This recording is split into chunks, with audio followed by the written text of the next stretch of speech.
Ladies and gentlemen, it's time for the finals. We got 2 last series here, not 3, and I'll explain why. But first, let's welcome Iskatumesk. How are you, dude? Good morning. Good morning. It's early. It's too early for people to be getting up. It's very early. Yeah, we're It's coordinating. like 8:40 a.m. Nobody gets up at this time. It's this is what happens Insanity. when Hamster makes the grand final. We got to coordinate between Moscow time and East Coast States time for Mystery Meat and for you actually, as well as oh no, that's West Coast and then I'm East Coast. So you know how it goes. You know how it goes. It's always an interesting time. But you know what? I'm at least pleased that we were able to mostly run it without any significant hiccups and doing so in a very accelerated state. You guys all remember how Ascension 5 took 5 weeks? Well, this one we're going to finish in 3 weeks, right on schedule, no issues there. And that is 3. It's also divisible by 3 because it's Ascension number 6. So there's some 3s going around. And if you want to send us 3s, well, you can do that in the link below. But enough about that. What you can do as well is listen up, because Elimination 3, which is another 3, would have been our... allowing our series to make a total of 3. It's not going to happen because the Shambler was unable to make it to his set. In fact, the only way that his set would have been valid, because he played games against Neblime under the potential case where Mystery Meat loses to Neblime, then the Neblime versus Shambler series has merit.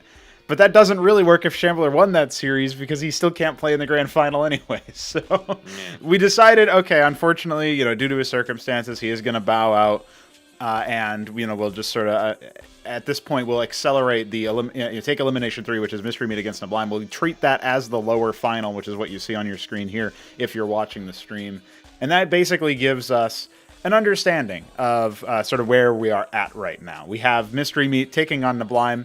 And that was always going to happen, so that part hasn't changed. It's just now whoever wins this goes straight to the grand final to face off against Hamster. And that time has already been decided. Another thing I want to shout out is the players who are involved at this stage have been pretty good at literally just sort of talking to each other so that they don't spoil the outcome for me. And then the one guy I know who's in the grand final, in this case Hamster, has been saying, hey, I'm free. It looks like my opponent and I will be free at this time. And, keeping it on the down low. I appreciate that, because it would be really lame if we were sort of like, if either of us sort of knew the outcome and we're sort of pretending that we didn't know the outcome. I just feel like that saps at the entertainment value. You can't really put on the best broadcast then. So I personally think that's great that we're totally in the dark. And now if we have the time, like if this is a real blowout fast set that we're about to cast, if we have the time, then one of the things that we can do is we can cast the series that Neblime played against the Shambler, and it'll be treated as a show match. But I'm not sure that we will have the time, because in about an hour and 20 minutes is when we are scheduled to start the grand final. So really a lot of it is going to come down to does the lower final, take long enough, or, is it enough content essentially by itself? But we did actually get the replays from Neblime that were Neblime versus Shambler. So we'll see how those ones go. If we have the time to do so. But yeah, with all that said, all the logistics out of the way, recentering on Mystery Meat versus Neblime, have your thoughts changed much, Mesk? Because we were predicting Mystery Meat as the favorite for this set. Well, my brain's going to be asleep for another 10 or so hours until I start to wake up. It's hard for me to compute too much of anything. I don't know. I mean, I think Neblime, like I said yesterday, God, you got me up early 2:10. Yeah, this time is a little bit probably worse because I was I was thinking it was last minute. Yeah, I was thinking to myself, it's actually really bad, because I saw you away on Discord and I thought, oh, he's probably up, but he's in a shower or something. He's not. No, I just forgot to close it. yeah. So I was like, oh, I'll message him on his tablet, and he's like, I'm awake now. I was like, all right. Yeah, literally, I'm a very light sleeper, so the tablet sound just woke me up, and I was like, what? Oh, someone must have posted in the D&D channel. I look, and it's Pornogo, and I'm like, oh my god, he wants to go now.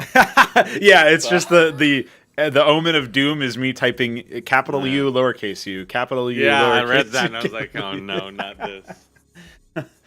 Yeah, but no, I mean, Mystery Meat, again, is usually fairly consistent. Random throws that aside.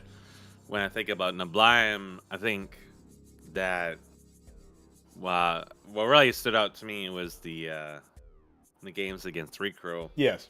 You went 3-0, but some of those wins were not very they were convincing enough against Three Crow, but they wouldn't really be convincing against someone like Mystery Meat. So I don't know if it was just because of the way that Three Crow is turtling and he just wasn't. I think he would have been accustomed to dealing with that ever since the very beginning when he played against me. But right, I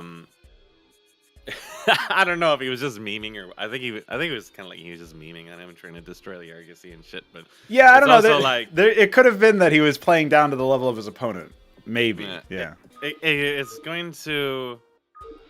He's gonna have to do some adaptations to deal with Mystery Meat. So it's a little hard for me to read into that because I haven't watched all the games he's been playing against other people outside of the tournament. I'd probably have a better read on it if I'd been able to keep up with all that. But definitely he's gonna need to bring a much sharper game against the Mystery Meat, or hope that Mystery Meat rolls Zerg, and then he just has to deal the early game pressure, and then he should be quite content to just drag that one out.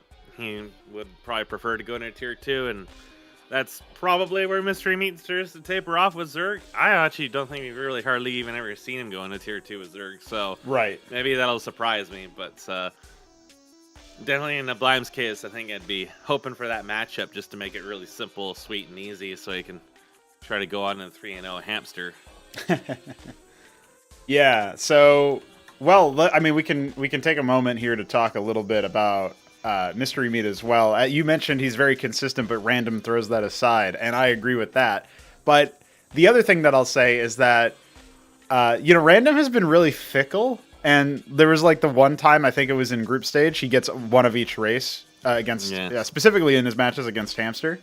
And then in the playoff set, against Shambler, I think he got mostly Terran. Obviously, BDB got all Terran against Three Crow in his 0-3 loss.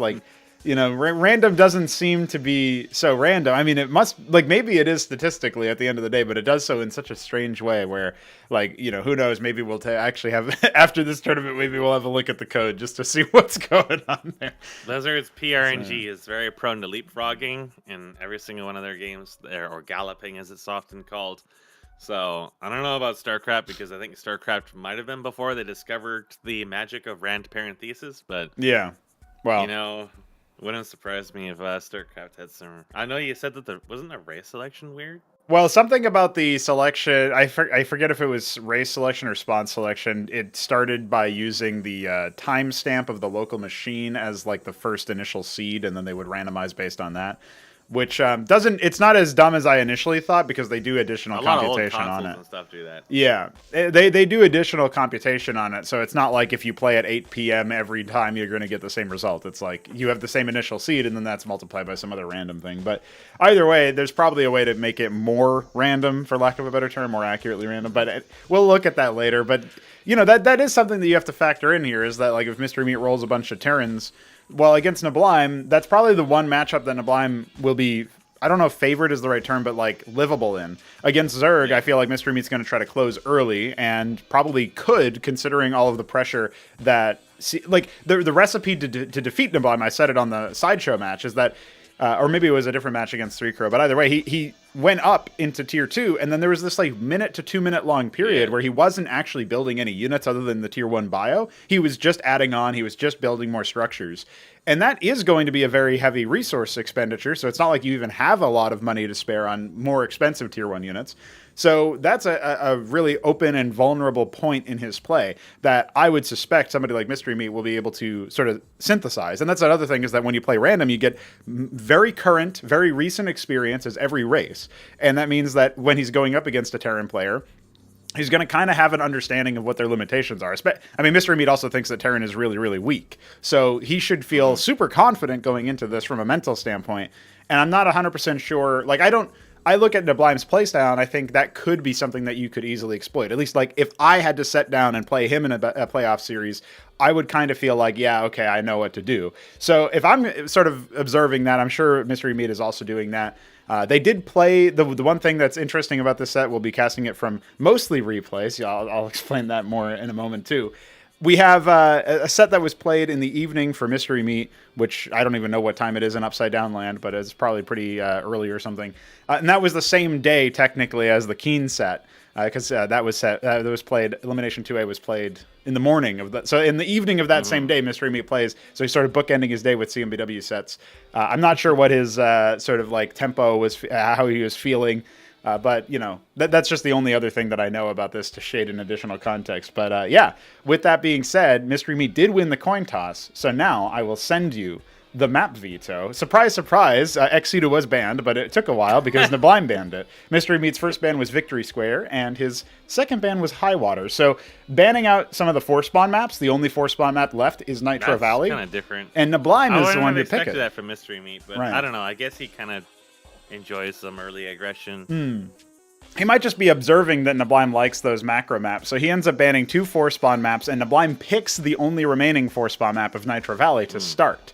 And that leaves us with Infinite Velocity, Derelict, Otherworld, and Sideshow as remaining maps. Now, Mask, I have hosted a replay on Infinite Velocity, because we can't actually watch the replay on Nitro Valley. Apparently there were some technical issues where Mystery Meat was lagging. He paused the game to try to fix it, and then it wasn't really fixable, and then they unpaused it, and as soon as they unpaused it, the replay snapped in half. So instead, Mystery Meat sent me a recording of his playthrough, which is how we are going to cast the opening match here. So I hope you're ready for that. Oh my god. So I am basically going to fire up MPC, open this up, and then stream that to you. That's how we're going to do this around here. And obviously, I also need to fire up my OBS capture as well. So yeah, it's a bit jank, it's a bit junk, but I hope you guys appreciate. This is how. This is sometimes how we have to do it, and I appreciate Mystery Meat for going through the effort of recording. He actually didn't record the rest of the set, but apparently those replays are all good. So very fortuitous. Very fortuitous, I would say. So here we are, ladies and gentlemen. We have the recording on the screen. I'll do the same thing in here for good old Mesk. Let's find. So everyone's aware, my world is chaos, and I will likely have to go AFK, just silently at some point. So yeah, it's particularly bad in the morning. Yeah, well, that's one of the reasons why we were hoping to do the afternoons, but then you were also mentioning you might have a D&D game to pop off to. It's looking like we're finally going to break like a, 5-6 month dry spell here? So yeah. I have to remember what we were doing in that. Yeah, that'll be fun. Well, in that case, with the idea of time being a precious resource in mind, are you ready to start our series off in style, watching Mystery Meat's immersive FP VOD as we kick into the lower final? Yes, I'm hoping he plays this oceanic reggae or rap or whatever it is, slightly off-tasting and Meat listens to. I think we're about to find out exactly what he listens to. So let's get into it. Mystery Meat taking on Neblime, the lower final. This is our penultimate series, boys. Who's facing Hamster in that grand final?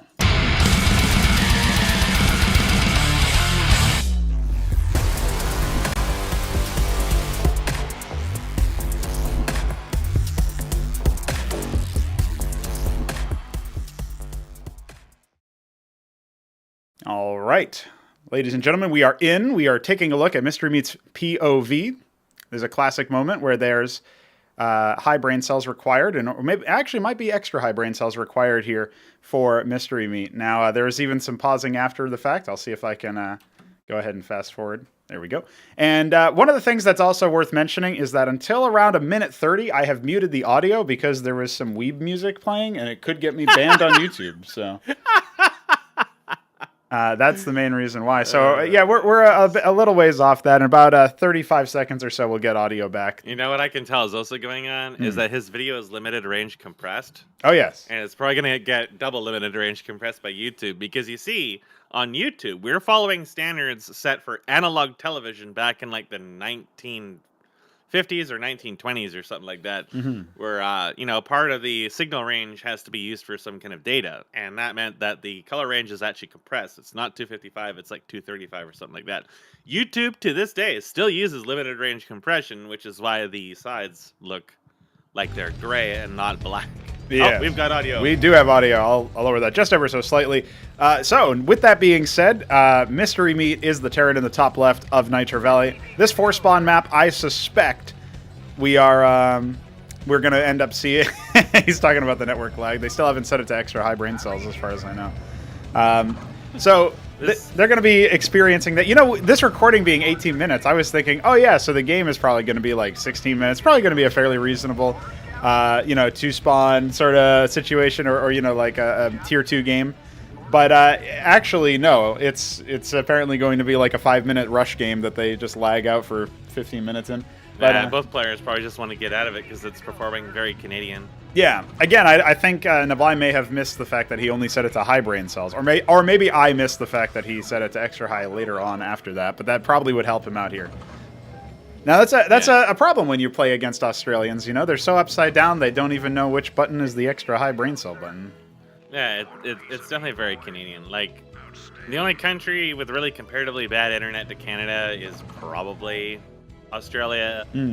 Maybe, somewhere in Africa they're not swimming in enough cell phones to chain together internet that's better performance. I kind of doubt it. They're pretty ingenious down there. Oh, you found it. It's cross spawns. It's cross spawns. Interesting. And we already see a fulcrum coming out for Neblime. Looking out at the gas harvesting, seems pretty healthy. At least 2 of them on there. Looks like he won Cyclops. He does want a Cyclops, surely. Surely it's Cyclops. I mean, you got to open things up in the lower final with the unit you refuse to build any other time. No better time than that. Meat's got a lot of money here. Looks like he'll be heading for a ministry pretty quick. Feels like he's using the U advisor. The Bible was quite clear about minerals. Well, he's going to have plenty of those, and he spends them all on that ministry. Neblime's Mason does arrive just in time to catch him. And yeah, I honestly, like, in the context of normal tournament play, and we were like what we're already used to, it's a little bit silly to randomly have to jump into an FP VOD. But honestly, it could be kind of interesting to sort of like really zero in and cast a match like this sometimes. We even see him taking control of the high ground there, which is the most common path that you're going to be taking in the cross spawns situation. So he adds a star pad behind it. He's killed the scout, who did confirm, of course, that there is a ministry coming on. The Bible was quite clear about minerals. Sacred geometry is needed. And he's actually he's recalling his units because there's a fearsome Cyclops chasing him away. Oh, no. Oh, the stem I told you it'd be it. a Cyclops. I called it. No, Neblime's going to let it die. He let it die. He could have microed it. Now my internet's shitting on itself. Oh, everything is turned robotic and laggy on me. Don't worry. This is the new future of casting. This is how we cast in Ascension number 6 land. I got a still frame of the Cyclops in all its glory for a full-on, 10 seconds. It's still really bad. Don't worry, I can play-by-play. Mystery Meat is selecting 4 of his Mavericks so that he can put them into an anchor. It's so robotic. It's literally saying the exact same thing as Skype over Canada. Another Cyclops has arrived to tickle the Mavericks. Oh, it's actually a little bit of a push-out over here. He's even got a Cleric and a Maverick ready to go, so there's something going on over here. This is the weirdest 3-unit attack force that I've seen. This might end up being like a StarCraft 2 unit or something. I don't know. Like, Terran in StarCraft 2 attacks with, 2 Hellions and 3 Reapers and stuff. This is sort of what that reminds me of. But right now, he's actually making pretty good use of the Cleric and the Cyclops. Unfortunately, with only 1 Cyclops, he's not nearly as good as if he had the 2. Getting a little bit of tempo. He just wants out of this hell. I understand it. Right. Yeah, we can all sympathize there. So, yeah, this is another situation, too, when you're up against mech as the Terran, that you have the tempo and the ability to get a lot of smaller tier units, right? So you can get these weaker units in terms of the Mavericks. You can get, Wraiths if you want. You can spend your gas somewhere. We can see them. Even Mystery Meat's not really actively saving for tier 2, but he still has 250 Vespene. So he definitely can jump up there a little bit quicker than his opponent. I'm finally no longer in robot hell. Just in time for more Cyclops Canada to show moments. up, right? We're watching Australians lag out in the game, and I'm lagging out being on even shittier internet. Except Neblime's probably paying half as much as I pay, even with conversion accounted for. Probably. That's a sad thing. It's probably true.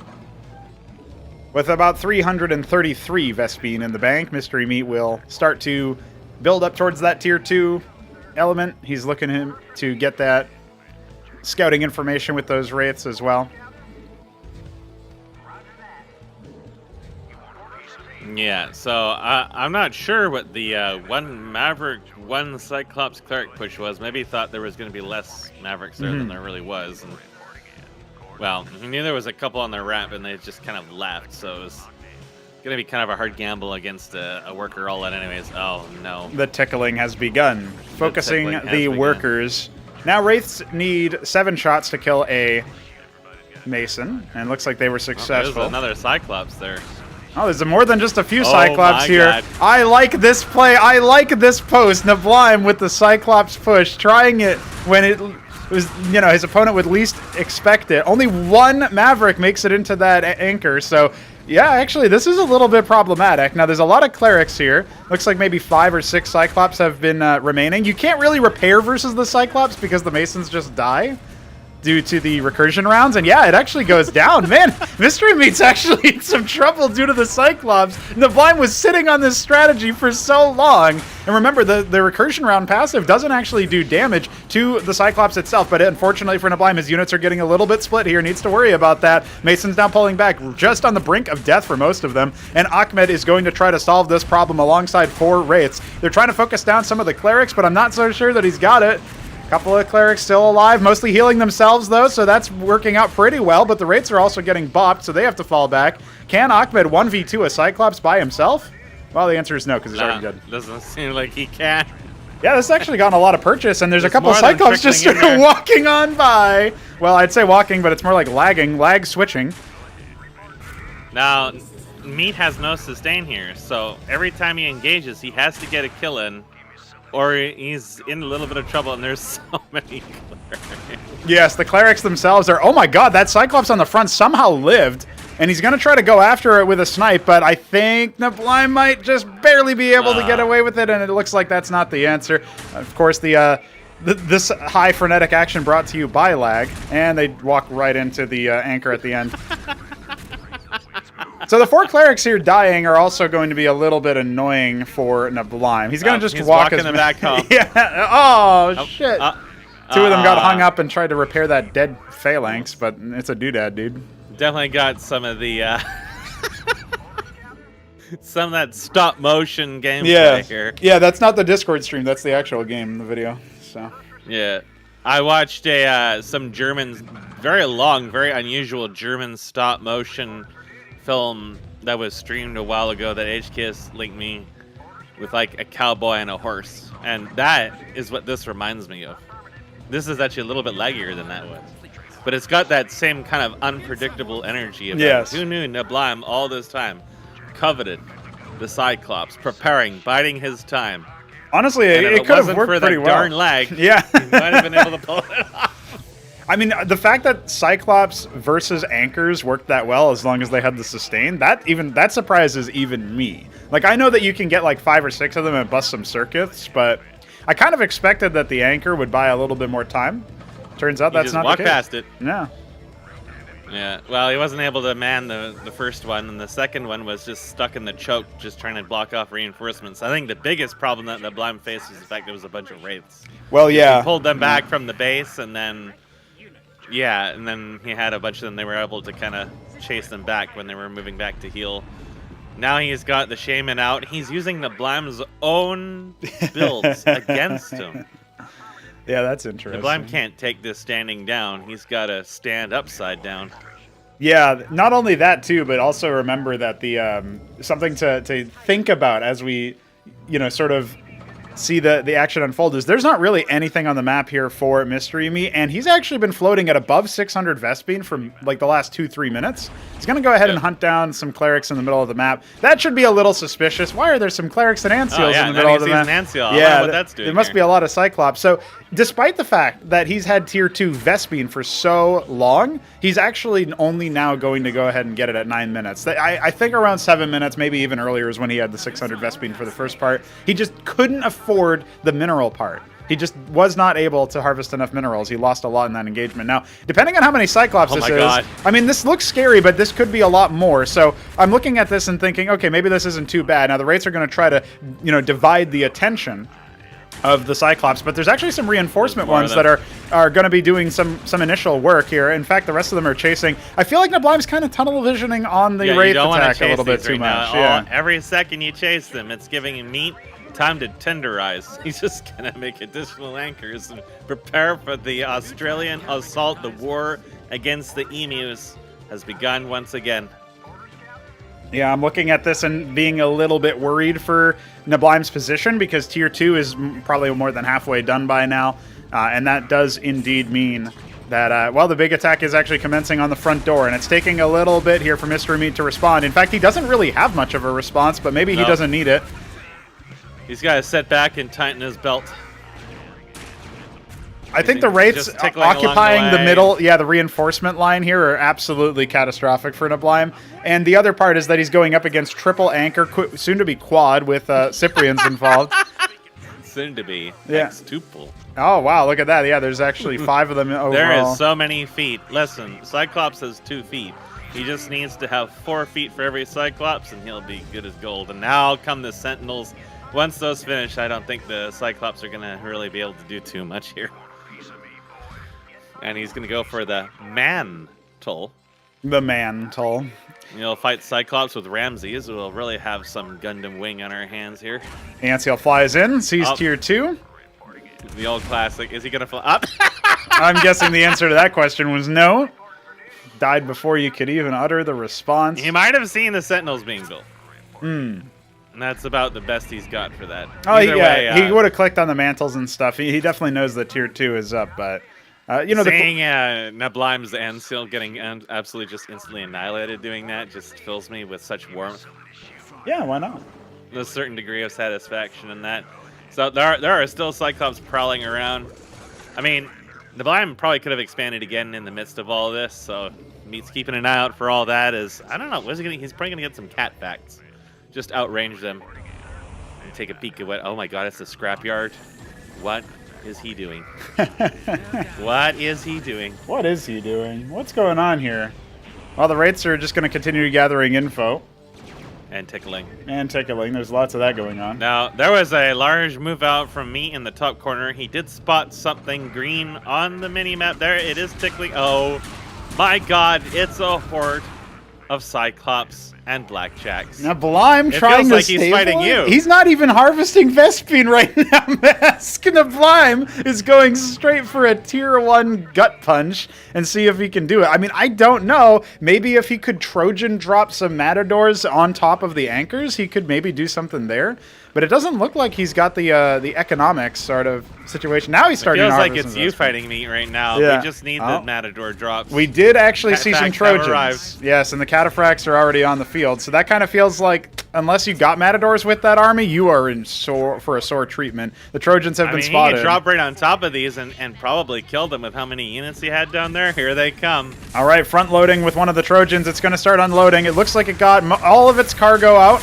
That is only just a couple of Cyclops, though, in the grand total of things. So, yeah, okay, one of them will fall. But at the same time, like 4 Cyclops ended up dying, and a lot of the rest of them are just sort of spinning out over here. Down there. Oh, it's tragic. I don't know how many of the Trojans ended up surviving. I think maybe 2, but I'm not sure if they ended up getting out in time. Yeah, this feels like a very hard position for Neblime to actually break at this point, right? But we'll have to see how many Blackjacks and Cyclops he ended up making. I love his composition. It's just so derpy looking. There's just like 30 clerics out there trying to keep these 2 Cyclops alive, desperately clinging to the dream. But unfortunately, cat facts strike deep. They do strike deep. Yeah, they've got a pretty healthy amount of weapon range, and Neblime is going to be tasting that pretty soon, unfortunately. And the scouts revealed that he wasn't able to mass expand behind this because it's such a deep investment. Yeah. So much so he went into triple scrapyard, and well, the cat facts are just going to keep piling up here. Yeah, once you hit a certain number of them, I mean, the only benefit of having the range advantage here is that you can engage them without losing most of your army. But when the Shaman starts showing up too, I think he's already broken that ramp essentially. He's forced the withdrawal, so. And Cataphracts are continuing to mount. It's only Cataphracts. He's not building anything else out of those mantles right now. Well, he had a couple Ramses, and they actually got punked by the Blackjacks there. I think one of them was very close to dying, or maybe did manage to get picked off. So the Blackjacks, of course, do have some armor penetration, so they're not completely useless against this. It's just their passive is going to be kicking in before they're actually able to get on top of the Catfax, especially without that cliff advantage. All right, And well. really, Losing the Shamans. That's actually not a bad pickoff. He's got some Harakans, but obviously they can't jump off the cliff and attack. So that damage comes in. Down goes one Catfax. Oh, here he goes, charging forward bravely, trying to. Is going to try to block him. But Yeah. Well, I like the idea, but I'm not so sure that it worked out. Too much Chad energy contained within one man. He just exploded. The Blackjacks are amassing in great numbers, Mesk, but unfortunately, Cataphracts end up being a pretty good counter to them unless you have the sustain. They're damaging so many of them, and when you damage them, you lose DPS, and there it goes. Pretty much nothing Ahmed there. gave us all for that debuff, but it just wasn't enough. Everybody else was not man enough to follow Ahmed into the front. An anchor flying across the map for some reason, and he's gonna put Catfax in it, or he's gonna use it to just spot that cliff, I guess. Yeah, I would just put the Catfax in it and drop them on the Neblime, but just probably a very delayed elevator. He's got a lot of Masons. He's actually got 100 Masons. I wonder if that's more than the Neblime has right now. No. You can't build more Masons than Neblime. That's not the right timeline. You say that, but unfortunately, I mean, remember that before this match started, we were talking about how TVT is probably the matchup that Neblime could maybe do something with. He does have tier 2 out, but that Sentinel is not long for this world. And I'm not sure that he has much production that's actually tier 2. If he had some Phalanxes right about now, that would be beautiful, but... Yeah. He might get Phalanxes, but I think he's going to be bleeding too hard by that point. It's a big mass of units, but it's a Mason pull, and there's Wyverns on the field.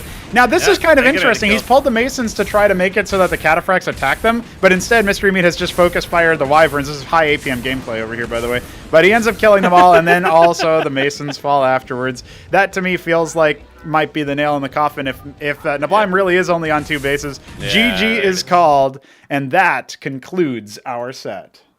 That was unbelievably goofy. You know, really what gets me is the fact that we had a situation here that we had to cast that from the FP VOD. It was Discord lag. It was, Canadian lag. It was Australian lag. They never set it to extra high brain cells. Why didn't they? Why didn't they think more brain cells? That makes it better. But that will be the moment there, you could say. And looking at it from that perspective, I'm curious. I'm interested. I need to know more about this Blackjack infused playstyle and the Cyclops spam. Like I need to know what Neblime thought of that. So maybe we'll be able to catch up with him after the rest of the set. But that means that he selected Infinite Velocity as his second map, and this one won't lag nearly as much. You say that, but you have a Canadian in here, and Canadians have internet that is literally worse than Afghanistan. So, yeah, it's because all of your guys' oil money is buried under a mountain of red tape. Instead of actually harvesting it, you just say, no, but my world. Yeah, well, we also have our ISPs that actually have a monopoly, like an entire monopoly now, and it was government approved. And any money that's ever been granted to them to try to improve the infrastructure just got pocketed into cocaine and hookers. So the country is it's a disaster in many ways. As anybody who has had the misfortune of playing this with me knows, that the game can just irrecoverably crawl into what feels like slowest speed, which our game speed is set to slowest. And it will just run at that forever. And it will never recover. It will just actually break the netcode of Starcraft completely. Yeah, I think maybe you could even argue that that's really what broke the replay and not the pausing, but it was probably the pausing. Well, yeah, it's kind of weird, but at least we won't have to suffer the indignity of double limited range compression. That is true. Let's jump into it then. Infinite Velocity, our second match. If this is another TVT, we could be in for about an hour-long match just casting this one map. Let's see what happens. Let's see what the fates have in store. And it's actually Zerg for Mystery Meat on the right-hand side. That's the beige Terran against the beast-bound Zerg. Neblime versus Mystery Meat. Mystery Meat enjoying himself a 1-0 advantage. And I want to talk a little bit more about that last game that we saw. Nitro Valley cross-spawn. It's probably the hardest situation. It's a 4-spawn map where you don't really know your opponent and they're maximum distance away from you. So you have to scout them, and then you have to figure out what your strategy is. It feels like that's not the recipe, that you go for this really early aggression. You go for this, like, tier 1 bust build. Well, that's why he went for it, is because he knew that Meat was probably going to fast expand, and he was trying to punish it. It's just, I don't think he expected there to be as many wraiths as there were, and that he wasn't entirely sure of just how many Mavericks there were. So there was definitely, it was very close for certain, and the Blackjacks were able to get in a few kills, but there was just way too much economy behind Meat at that point to stop him. He was going up on, what, like 5-6 bases by the time he was pushing in a neblime, so... Yeah, the Wyvern switch was also good. It was either Wyverns or Phalanxes for that, and I think Phalanxes he might have just been able to out-heal anyways, because he would have needed quite a few of them to burst through that much healing, but unfortunately too far behind. Now in this match, this is an awkward match for Meat, because if he wanted to end this early on with Zerg, basically he's got two choices. The first choice is be very telegraphed about using the Nidus, which I can already see neblime doing something. He's burning down the Atlas right now. So Meat went fast Hatrosk, so he doesn't have anything in terms of military, and he's not going to be getting it for a while. No, he's just going to see this and say, oh shit, what do I have to do? So he instantly puts down a K-Grid. Now guys, normally these break at about 4 minutes because they burn down by themselves. That's not going to be the case when the Hurricanes are here. Actually, that Droleth is only 2 shots away from being killed. Okay, it does fall back. It doesn't look like neblime was paying attention. The burrow is there. Now, as soon as you mix in Mavericks, your DPS goes through the roof, because now the Atlas, which normally has 4 armor, doesn't actually have nearly as much to deal with. There is a circuit on the way, but it's going to be well before he can make any quasis or quasis to deal with this. And Meat is getting some gas now, so he might try to go even for Naths. Yeah, that would be a pretty good composition here, but I mean, as the Mavericks gain ground, I'm not sure that would even help him. Yeah. Oh no. Flashbacks. Oh. Yeah, he doesn't want to sacrifice his Huracan HP here because he doesn't know what's coming. But this honestly looks like neblime's going to take it. You'd think you pick Infinite Velocity for the macro, but you can do the cheese as well. So, about half HP. Say, there's 2 ways that Meat plays this. The first is being telegraphed about the Nidus. Yeah. And the second is by just trying to bull rush him down the middle. I don't think Meat wanted to go very macro onto this. Oh, 1 down. Yeah, the Hurricans were not on hold position, so... Now the problem is if he decides to bait in more Huracan attacks, that's going to rend the armor. You saw that there. So the Quasith pool does go down. He's only got the 6 Quasis. He's got another pair coming. But yeah, I think that might have just been enough. But there's 4 more Mavericks stimming across the bridge out of the Nidus. The little bit of extra rally point APM required. Neblime has it. Ends up pushing back these Quasis. Now again, down to only 6. They burrow to regain HP. And that Circuit is still going to be laying in. Circuit damage here. It's not... Neblime really wants in on those workers because... He has a worker advantage right now. The Quasith pool is being rebuilt in a little bit worse of a position. Well, you can just bypass that, to be honest. But yeah, I'm not sure that it's even noted by neblime. He's going to end up sacrificing his Mavericks over here, not really stimming. Now, each Quasilisk is a precious resource, not a situation you're used to being in as a Zerg player. Now, at this point, you can absolutely try to just focus fire, and that's actually working right now. I think maybe the ping or whatever at the turn rate might have been affecting Mystery Meat's micro there. He ends up losing 3 of his 5 remaining Quasilisks. He's mutating a bunch of Droleths out of his double hatch. Is actually killing the Nidus on his side of the map. Yeah, they're both killing the Nidus. They're both killing the Nidus. You know, when you're in the middle of doing this, it's always worth it to pop on the other side just to see, hey, are you also killing the Nidus? Oh, you are. Let me just dive on in. Let's see what happens. Because he could just go right through it now with 4 Mavericks, and he might be able to end the game. Yep. Or at least apply more pressure, you know what I mean? But it decides against it. Adding a star pad, probably going to be Huracan drops if I had to guess. I figured neblime was going to go hard on the aggression right now, but he might have thought that there was more military coming. There really wasn't. No, yeah, it's 1 pair of Nats and that's additional stockade and building more Achmed, he could have just continued to put pressure on that Hatrosk. But now Meat's a little bit more comfortable now. He could be going for an early drop instead. Looks like he's going to do the all-in Achmed, try to bust that circuit. He's got a couple Cyprians coming. The Cyprians are going to be good here. Coming. Yeah. Well, that's why I was thinking the Cyprians would be really solid. If it ends up being Nath or Mass Air or something, you can pierce them with the Cyprians. The Skithicore also gets penetrated by the Cyprians, so it only has the 1 armor. So absolutely. At the very least, Meat's probably going to spot this and have at least a little bit of advance warning in it. He's going to probably want to have an additional Circuit in there to try to split their attention a little bit. Because this is probably only like moments away from activating here. Yeah, second Trojan almost done. Yeah. Absolutely. Yeah, Hydra Thin is nearly done for Mystery Meat, and he's banking a lot of Vespene, so I wonder if he's going to be pivoting into Skiths. The Trojans are in such a spot where they actually haven't been spotted yet. The Star Pad has been spotted, but not the Trojans, crucially. So he flies those away. That's pretty wise, because you might just think, oh, it might be Wraiths. Let me add a Spraith. So that could absolutely be a thing. Now, he does see that, like, you know, a lot of the infantry was just sort of positioned in a kind of conspicuous location, I would say. So that kind of might alert him that, okay, there's probably going to be drops coming. This has added enough time for the Trojans to now build up to a higher count, but I'm not so sure. Like, is he really going to wait for that many? I think he's just going to go at this point. Off he goes, and he's going to have mostly 3. He is banking loaded. So much here. I wonder if he's trying to fish for tier 2. Well, he doesn't realize he's got the double how geyser. bad this is. This is going to be bad. He wants to have like 3 more circuits in here to actually comfortably deal with this without losing a huge chunk of his workers. But all he's doing is building workers. This is very, very dangerous. This is a bona fide Shambler moment here. Gotta make those workers. And he's got so many minerals. He's overbanked on minerals. The other problem here, too, that I'm noticing is that he dives over to the natural and he deals with that. That means that he doesn't get a good scout on the actual base. And he's not aware that most of the military is not there, because that would be another clue that, oh, there's a drop coming. He's not building. Okay, he started up a bunch of Skither cores, adding another macro hatch, but the drop is already here, and it's going to be targeting his actual base. He has another unload right on top of the circuit, and I think it's not long for this world.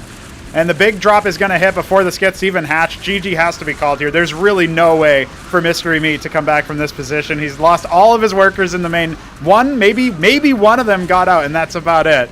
But my God, man, with the skits out and getting spawn camped by the Mavericks, they're going to try to, rip through a bunch of them. He's got 2 in his expansion he can try to bring here if he wanted to try to hold that, but yeah, I don't know from this. I mean, he has so many minerals that hypothetically, but he has to actually kill all of these. He just lost his Hydra then as well. He's morphing a bunch of Quasilisks instead. Oh, it's only Akhmet. It's Akhmet. Akhmet versus the world. Got him. All right, dude. So Meat's still in the game. He's got the money. I don't know if he's got the money. He's got 16 workers and only a couple more on the way right now. He had 900, but it's all gone now. It's all went straight into Quasi. And if that moves across the map, okay, maybe he can threaten stuff, but you're against Terran. They can lift their structures. There's another drop coming, this time with an Ant Seal. I think he's going to get here, like, the Trojan drop is going to hit around the same time as the Quasilisks show up. And it's just going to be heartbreaking. He's even adding some Cyprians over here. He does have a Fulcrum coming. No defenses. I mean, listen, if he made just dump every bit of resources he had into circuits, there's a world in which he delays long enough for his mass of ticklers and 2 Naths to just annihilate Neblime, but the 1 is definitely not enough to deal with anything, much less the Ant Seal. He doesn't even have anything at his natural either, so that's going to be dead to rights. Neblime actually had an attack move going, so he spots some of the move out here. There's a bit of a trap trying to be sprung and getting a little fancy with it, which is a little interesting. Oh, up they go. A couple of them end up falling. That's a large number of them, but here comes another drop. The circuit isn't even done. Yeah, the unload at the natural. That's just going to finish this all up. And, okay, basically Mystery Meat needs to win. There's a huge throng of Masons trying to block the fight. Stim on the ramp. Listen, he pulled Akhmet away from the circuit. Well, at the ramp, all of his Quasilisks are getting shredded. GG has to be called now. And then just 1 G from Neblime as he realizes, dude, you should have GG'd out like 10 minutes ago, bro. But there you go. We have a 1 on the board here. So far, so good. Neblime equalizing. That was goofy. And Mystery Meat will select Derelict as his next map. I wonder if he was watching Hamster play versus the Shambler and decided to go for the middle map harvesting. I really liked that little move from Hamster in the last time we saw this map in play. Yeah. I feel like that could be really good, so we'll have to see how that one goes. But yeah, I think it's particularly good for Zerg, who really need that gas early on for their tech rush, especially if they want to actually build anything gas related. I know that Mystery Meat, when he was testing this map initially, it was a very different middle, but it still had the same idea where you could harvest from I think it was ridges back then or something like that. And Mystery Meat as Protoss, you were actually spectating a game where he played and he ended up harvesting from the middle of the map and rushed to Solarians or something. So that's another option. I mean, it's definitely valid for all the races, but I agree that Zerg benefits perhaps the most if they can do it from both of the geysers in that sense. So yeah, I don't know. Interesting. But after the aggression Neblime has put in both of the matches so far, going into our third match of this set, I'm curious if Derelict is going to be home to its classical stockade in the middle of fucking nowhere cheese, or what's going to happen. But I say let's get into it and see what's in store. What if they both get Terran and they both proxy each other? That's what I want to see. Yeah. Well, we almost had a little bit of a base race there in that last one, but it didn't end up happening. It will be Protoss from Mystery Meat. Oh. He is the... Well, he's got the full spread now. Yes, he's the Brass Protoss in the bottom left, the Blood Terran in the Neblime. That is in the top right. That is where we are at. Now, I'm really interested in what Neblime's got in store for us, because I kind of discounted him. I wrote him off. I was thinking if he just tries his macro style... Oh, he had realized one of his workers was petting. Fixed it. If he's just going to play his macro style, that's where Mystery Meat's going to be very, very good at dismantling you, right? So I'm interested in seeing what that is. I also have to say that Mystery Meat has, whenever he plays Protoss, has been building his first pylon right next to his Nexus. And he told me that the reason why he does that, at least in the past, is because he was really terrified of air units. But Neblime hasn't really done air units with them, right? He's done drops, but he hasn't really done Wraiths so far. He's done the Anseal Scout, the classic, but he hasn't really done anything else. So I'm curious as to whether or not there's like a different reason for Mystery Meat to build a pylon there. It might be efficiency, and it is a Fulcrum first out of Neblime. He's actually got it down before the gateway even starts, which is interesting timing-wise. Is it going to be Cyclops again? He is still harvesting just a very casual amount of gas. I think Vultures are generally fairly reasonable in this matchup. But he probably wouldn't be harvesting unless he was going for a double Fulcrum. Yeah, he's actually stopped all Vespian harvesting, and instead he's going to go for the one Cyclops push. That's my suspicion, because he's got enough for one... He also has enough gas for one Matador if he wanted to rush out a scrapyard. And he ends up exchanging builders thanks to the scribe harassment. Not really able to keep things up, and now sort of... And he's got three workers. Yeah, this is a little bit more of a prank than it probably should be. He's going to go ahead and double team the scribe. Ends up getting away. Vulture. And we'll be a Vulture first. Okay, so he's going to sit on that gas for a little bit. He has enough to, produce a Cyclops or, go for something else if he so desires. Actually, it's only enough for a Cyclops. Once the Dragonins come out, I think Cyclops is pretty not good. But if they were going like some kind of Legionnaire Zealot Harush, you can probably get away with it with Vulture Cyclops. But I don't know. Meat's only really done that in like really, really specific cases. Yeah. So it's probably not going to happen. You probably just have to assume it's going to be the Draken, especially when you see the gas being harvested. Yep. So, but and the Vultures are still pretty good against that because they do just, there is no explosive damage anymore. And he probably will just delay this. Looks like he's still going to go for the Stockade, so it might be like some mixed build, or he's going to switch into Goliath Clark. Yep. You might see that, but there's still no gas coming at the moment, so he may just even try to expand behind this before trying to go for that. He's got another worker coming over there just to see if Meat takes his own expansion. So that will basically give him some timing on just how many units are coming, if there's like some 4-gate StarCraft 2 shenanigans going on here. Oh, but that scribe actually goes in the corner to avoid the scout. Yeah, that's really good. And Mystery Meat doesn't hang around long enough to see the Nexus timing, so still kind of in the dark. Might be interested in playing Minesweeper here with the scribe, but it looks like it's... ooh, hey, look, you moved it forward for me. Thank you. Vultures are going to dart in. They should get a confirmation on the Nexus, but they fly away instead. Not feeling it after getting shelled by the Drakenins. Yeah, if he's saving for the Ministry, he really doesn't want to lose any units at this point. Yeah. But no, there will be a second Fulcrum, actually. Yeah, so as well as a Scrapyard. He's just kind of banking right here, and he might actually have decided, I'm going to do Blackjacks. Yeah. So when you casted my game against iSarcasm on Victory Square, I had gone double Fulcrum, double Scrapyard with no healing, no sustain or anything. I just went Blackjacks, and they were trading super efficiently versus the Drakenins. Most of the time I did have the cliff advantage, admittedly, but... I think maybe when he saw that scribe come out, he just assumed, oh, that was for an expansion. Mm-hmm. Why else would you be here? With a worker, You're right. You're not going to send out one worker just to clear the mines, especially when the Vulture's out here. The worker was probably already here. He might just be making that assumption as like, oh, well, I'm not going to bother expanding then, because he had almost 400 minerals saved up. And he immediately transferred to start making additional Fulcrums. So I think this might be some kind of like read on how many Drakenins there were, and Scribe's positioning and thinking, oh, well, I'm going to do something cheeky. And yeah, Blackjacks, when they have their full health, they just deal a lot of damage when they're all up front. And it's just, there is a second gate now, which is going to start producing zealots and such, but it's going to be a little bit while before he can do a lot of aggressive stuff. Also, okay, low. Well, speaking of a timing, the scribe seems to have been able to thread the needle, and if this vulture doesn't aggressively micro it, it will actually discover that there is no base here. So that's a huge read for Mystery Meat.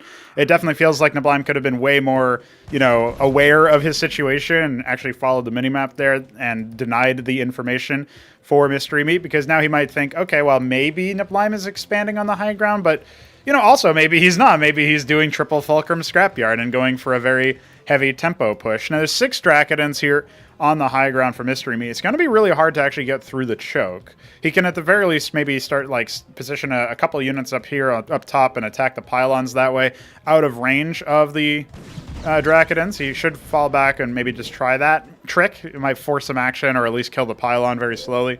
But either way, it's going to be hard to break that. It's going to be hard to get into the choke, even with all these blackjacks. So many blackjacks. Yeah, he's also adding a star pad. I think he recognizes he needs to maybe airlift some of his army. Now, blackjacks do cost 2 Or he just wants the transports. Anseal again, just to withstand the initial lash of the spanking.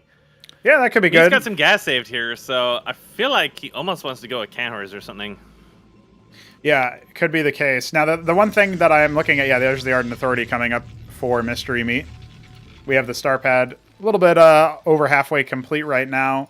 Obviously could benefit from that. If he goes Architects, he can really besiege this army from afar, and there's not really much engage coming out. Positron's don't be too bad either, because it's much harder to heal the army when the whole army is getting splashed by them. Yeah. And they're nimble enough that he can probably hit and run. Yeah. Another thing is, of course, as the Blackjack takes damage, its attack speed and movement speed drop. So that's something that we saw with the Cataphracts in the first matchup. Yep. Yeah, I think Meat is very sussy of the drop, because, Neblime's been doing it just pretty much nonstop in a lot of these games. Yeah, he's got a Zealot placed in a nice spot. The Wraiths were divergent from his conventional style that I knew. Now he's kind of diverted back, and I think that everybody kind of just sort of expects it at this point. But well, here's an interesting it is just going to be a Wraith at the moment. The Dracodons are now on the low ground, and that is actually allowing Neblime to posture aggressively over here, which this is going to get him into the choke. And now most of the Dracodons have fallen away, but they're not really going to be able to take more than a couple of pot shots at once. So, yeah, here come the Blackjacks storming in. A couple of them have already gone down, but he can kind of hide away over here and see if he can engage onto this army. There's so many Dracodons that even in an upfront fight, it'll be about even. And he just doesn't really have the position to get in on here. I feel like falling back is a mistake anyway, though. You've committed so deep, you're going to lose so many units incidentally due to the Dracodons. You absolutely could have just gone for something here, but it looks like he's really, really quite scared. Adding another star pad, going for Mass Wraith, it looks like, instead. Yeah, well, he was expanding behind this, so if he decided to commit and lose everything, Meat could have basically just walked up and just stomped his balls. I don't think Meat would have had enough. The Blackjacks trade very, very well when they actually stand still and fight. Triple star pad. Yeah, so we are going to be seeing that, and that will be Mass Wraith. So, he has the spare gas for it because he was just massing Blackjacks. So, it's not completely awkward for him at the moment, but there is an Architect coming and a second Ardent Authority. Yeah, the Cantor's already on the field with the Dracodons, and that's sort of like above the 3rd position. So I think there will be some siege happening over here for the Protoss. And the Wraiths will be pretty good for that. Unless he gets a lot of Architects, VJ... Quadruple star. Why not? My man wants to make some planes, and maybe he reads the situation and thinks, oh, there's definitely something tech-oriented going on here. I can't wait for Tier 2. It's going to take way too long. I don't have the resources for it. I'm going to all in on planes, but... while he can definitely pick off the individual units, there's still a lot of Dracodons here. If he manages to crack open this wall even a little bit, he can kind of just surge in. More to the point, though, is that Meat doesn't have anything back home, really. He's got, another Warden coming in, a second Warden coming in there. That's not going to stop a lot of Wraiths. So, yeah, we already have 7 and counting. If can hold this here, then he can put in pressure elsewhere. Now the first Architect shot racks up, and these units will, of course, outrange the Blackjacks. inside the anchors because they are not on the cliff. Oh no, the Acantor. The Acantor is actually taking some damage, but narrowly avoids getting bopped. Very, very low on the HP there. Blackjacks do deal really consistent damage versus the armor of the Protoss. So they are deceptively powerful if you aren't able to actually, reduce their attack rate. Neblime wants him to commit to this again here, and he's going to run in while the Drakidins are occupied and focus on first the Acantor. He has to trade for it, it hurts, but yeah, it slows the bleeding a little bit here, where he's starting to lose some of his support. Oh, he's actually kind of sustaining overall with Masons repairing the anchors and Clerics healing the Masons. So it's kind of interesting as an idea, but. Now, meanwhile, in the back of this, of course, Mean is taking another base. There are positrons coming, which are very, very good, especially against air units. And Neblime is kind of trying to ping-pong these workers here. He just doesn't have enough wraiths at the moment. He's pumping them out as fast as he can, but he's actually getting starved on minerals. He can't keep these up all the time. Yeah. He needs more Masons. He has to somehow conjure Masons from the depths of Anus, but he just can't. The pressure is too much at the moment. Yeah, as soon as the positrons show up, he doesn't even pick off the one Drakidin. He does have a Goliath. He got it. There you go. But yeah, this is looking pretty dire for him. This is the win conditions for Meat, though, is to get those wall open so he can move the rest of his ground units inside. Masons charge forward. Yeah, this is kind of a hopeless fight for him. Yeah. And that's the situation that you find yourself in when you go for that very, very committal army movement, but then you get across the map, and then you don't do any damage. Like, Neblime had the idea to go for this very fast timing, but then was thinking, oh, wait, there's a choke point there that stops me from actually getting in without taking some damage. And he was kind of half-see about committing for it, right? So then he had no resources to dedicate to tech. He had no resources to get an expansion up, so he was behind a base. That allowed the Ardent authorities to come online and really provide a lot of power there. So yeah, Mystery Meat going up to 2-1. Needs to win one game so that he can secure the match against Hamster. You also have to realize as Neblime that this is the big difference between Meat's build order and what 3Crow is doing. Where 3Crow committed very heavily into tech earlier and had more defenses earlier, where he was a lot safer earlier on, but as a result, he didn't have as many Drakidins early on. So I think what kind of caught Neblime off guard was when he tried to move in there, is that there was so many Drakidins still, and he didn't really have the ability to just kind of like move in and try to snipe them off. Even though they split up and half of them went up the ramp for a while, he was still not feeling about actually committing to that engagement, because he realized, wait, if I lose everything here, there's no way I can replace it by the time they get back to my base. So he tried to take as little as he could, but Meat was just quite tight about his timings and his expenditures, was able to follow that up quite easily. And unfortunately, the Wraith switch was just not enough to pick off those high armor units. Yeah. Just was not able to get enough Wraiths out in time. Yeah, if those Wraiths had all been Goliaths or something like that, then maybe he stands a chance versus the... Maybe if he had, like, anchors on his ledge or something like that to try to outrange a little bit more. Yeah, the Blackjacks could have then outranged the Acantor, and they wouldn't have outranged the Architect, but they would have been able to do something. Yeah, but then he would have needed vision up there more consistently to really be able to continually attack it. So it was still just an awkward position that he found himself in. Well, I'm not sure he's feeling the scrapyard quite yet. You might not see him attempt that again. Well, it's funny because I haven't really seen him attempt it in practice games either. So I wonder if this is his like theory being applied in the real world for the first time. Either way, though, we go to Otherworld for our fourth match. This, again, could be our last match of the lower final.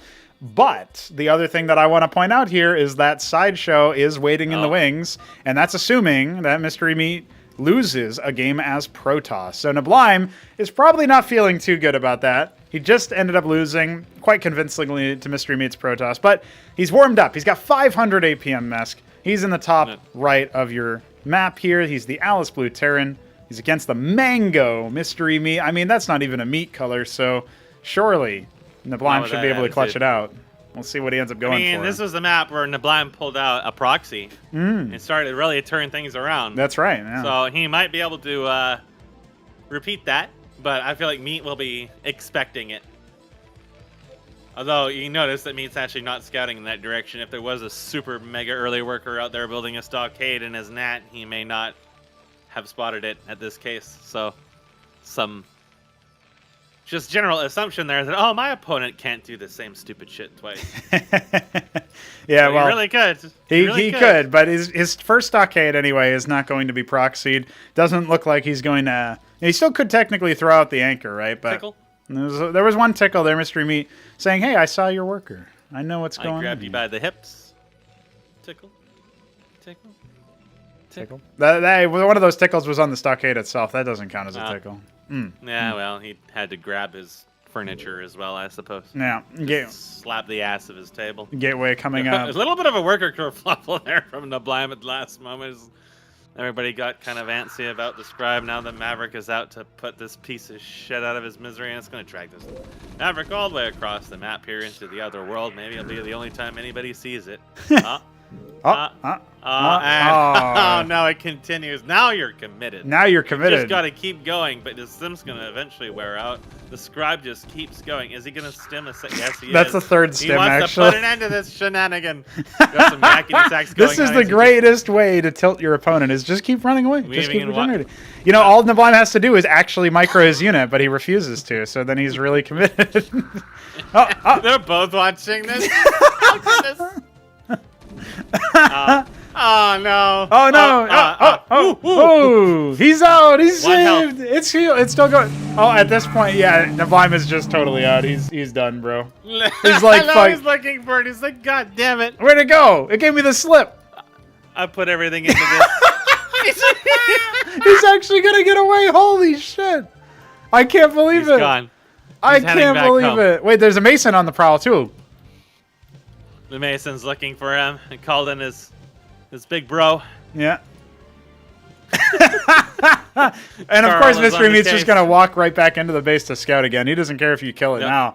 The insult is that I scouted twice with this worker that should have been dead if you microed your Maverick at any point in that whole engagement, but unfortunately not. So Meat's got a lot of money here. There we go. I'm back! All right, it's dead. Mystery Me will indeed be taking an expansion on the Otherworld side of things. The wounded Maverick from all the stims is resting. Just watching the ground path from the Otherworld.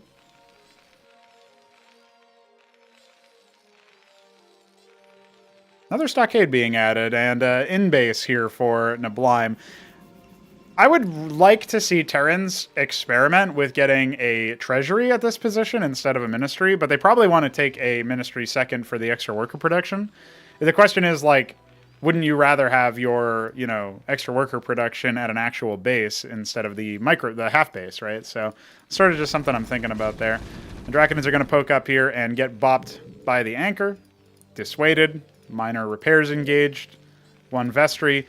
This might be a situation where Neblime remembers all of the practice games he had against Shambler's Protoss, where he played nothing but Bio versus Protoss on this specific map. If he can channel this into victory, if he can do something good, if he can make Bio work against Protoss, then maybe, just maybe, he can accomplish something great. But there's a Stargate coming to foil his plans.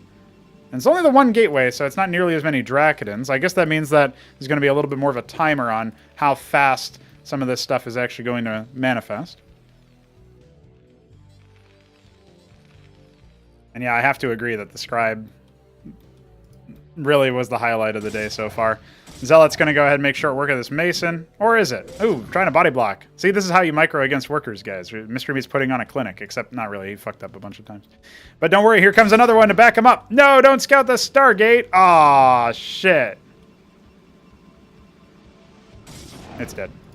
Well, that's still valuable information as a Fulcrum is now started in response, and Anseal coming from the star pad. We've got a couple of Clerics being built up here. Just a small number of Masons and Mavericks.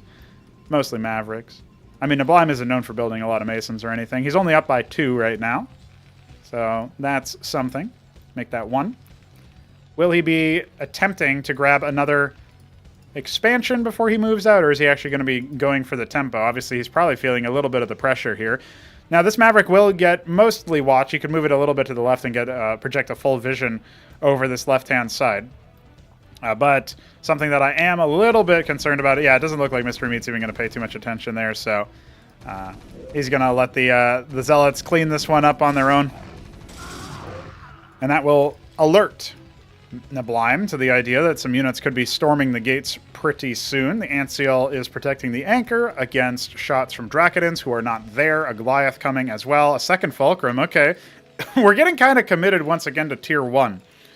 Neblime is feeling that pressure. We have Exemplar coming from the Stargate.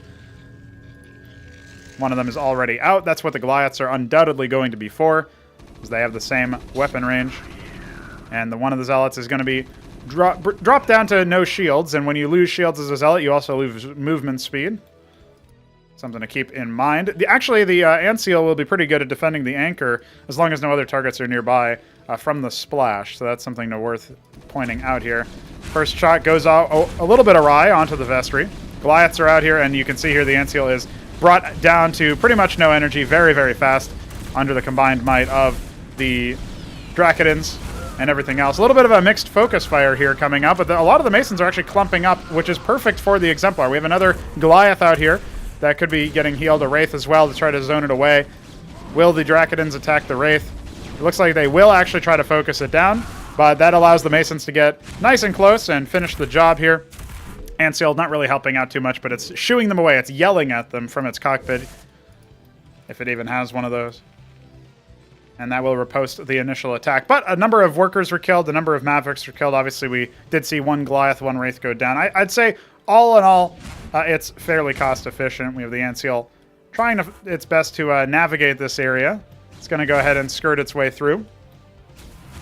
And actually, a double Goliath and a couple of Mavericks are over here trying to do their best versus the Exemplars. But now that there's two of them and the Dracodons to boot, it feels kind of like this isn't going to work out super well. Now, one of the Dracodons is very low. The other one is dead, so there you go. At least you're cleansing out the ground army. We do have a lot of Clerics here, and it looks like for just a moment the Exemplars faltered and started attacking the Hurricanes, which gave the Goliaths a little bit of tempo to clear out the rest of the ground. So only one Goliath goes down for that whole fight, and all the Dracodons are dead. Remember that the production is still kind of limited here for Mystery Me, but he does have 4 more on the way, or rather already out. A third Exemplar is coming. You really do try to, as Terran, manage the Exemplar count, but this is also something that you can much more easily fight when you get up to Tier 2. And for some reason, a bunch of Masons were pulled from the main. I don't know what kerfluffle happened over there. I don't see any corpses or anything. Looks like maybe just the one Zealot.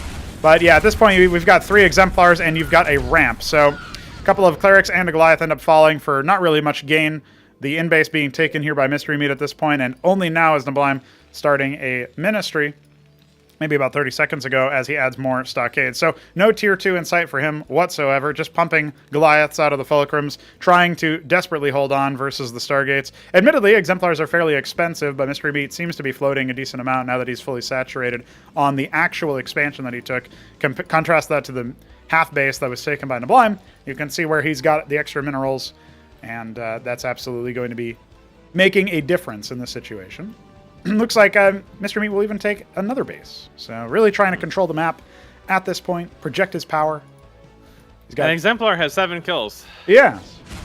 Well, there's 2 Ant Seals out now. It's not Cyclops. That's disappointing. Yeah.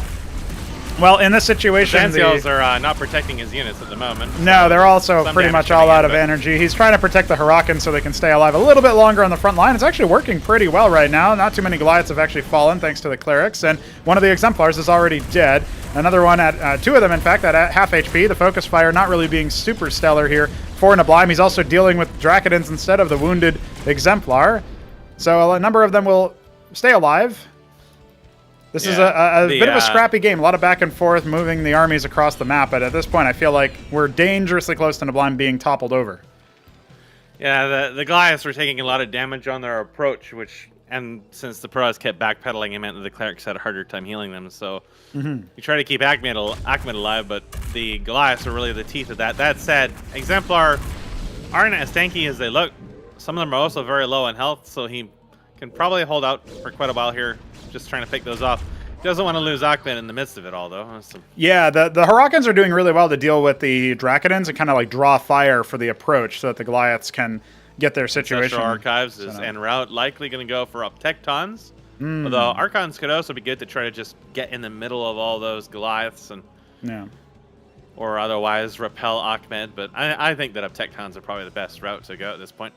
Looks like Neblime's going to take the Otherworld as his approach. He's only going to go up against a single Warden, but there will be cliff advantage onto that ramp if Mystery Meat mounts a defense.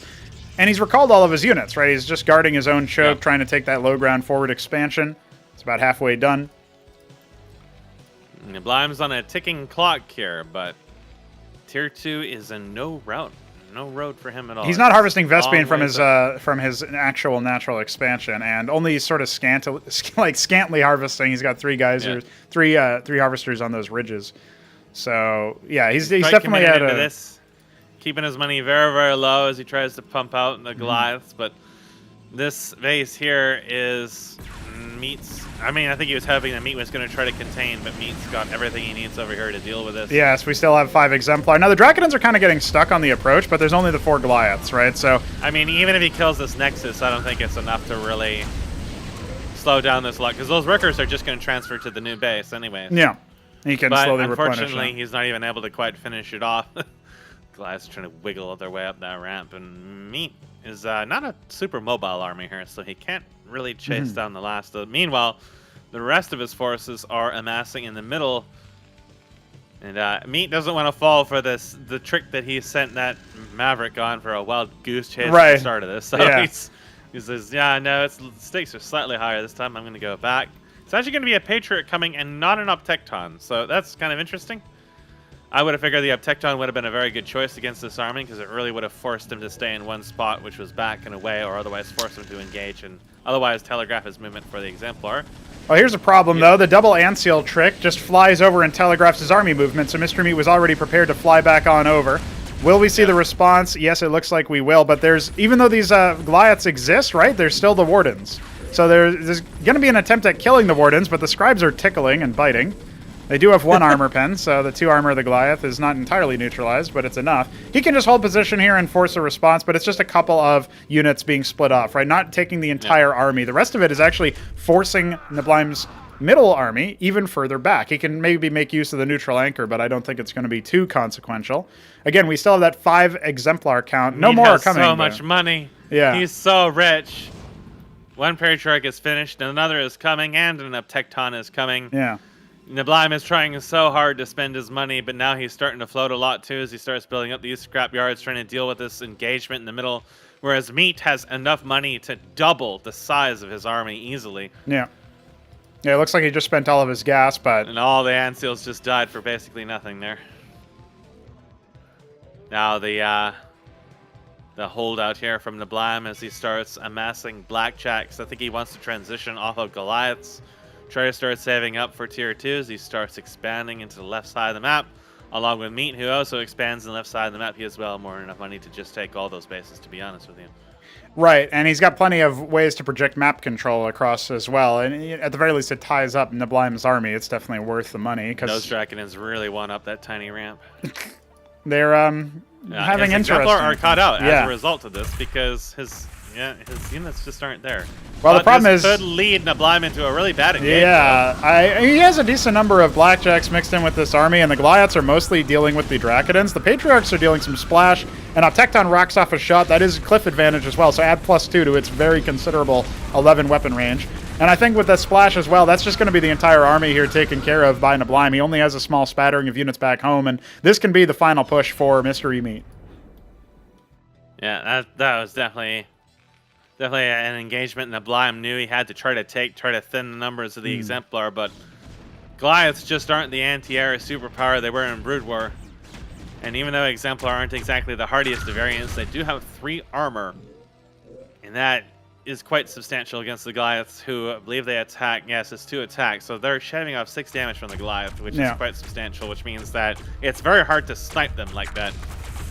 Yeah, he's going to give it another go, but the Exemplars can just sort of attack with impunity because the Uptectons I think here that once more Uptectons damage. come out, you can't approach them anymore. No, yeah, the Atlas has only been started moments ago. There's going to be some liftoffs here, a desperate attempt, as Neblime is well and truly behind. The Watchdog occupied a little bit of attention, but here comes some more Goliaths. Fuel for the fire, so to speak. Just adding to the scrap heap. Can't really engage this anymore. There's too many units.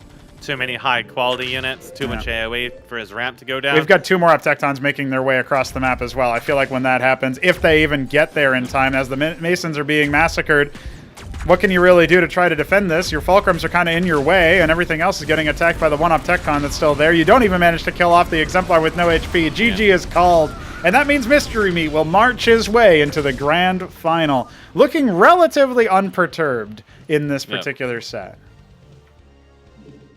It's, I don't know, like, Neblime didn't really want to go like the early wraiths that he did before when he was winning the grand finals, and, you know, came off the heel of that, and he didn't really have much confidence in those anymore.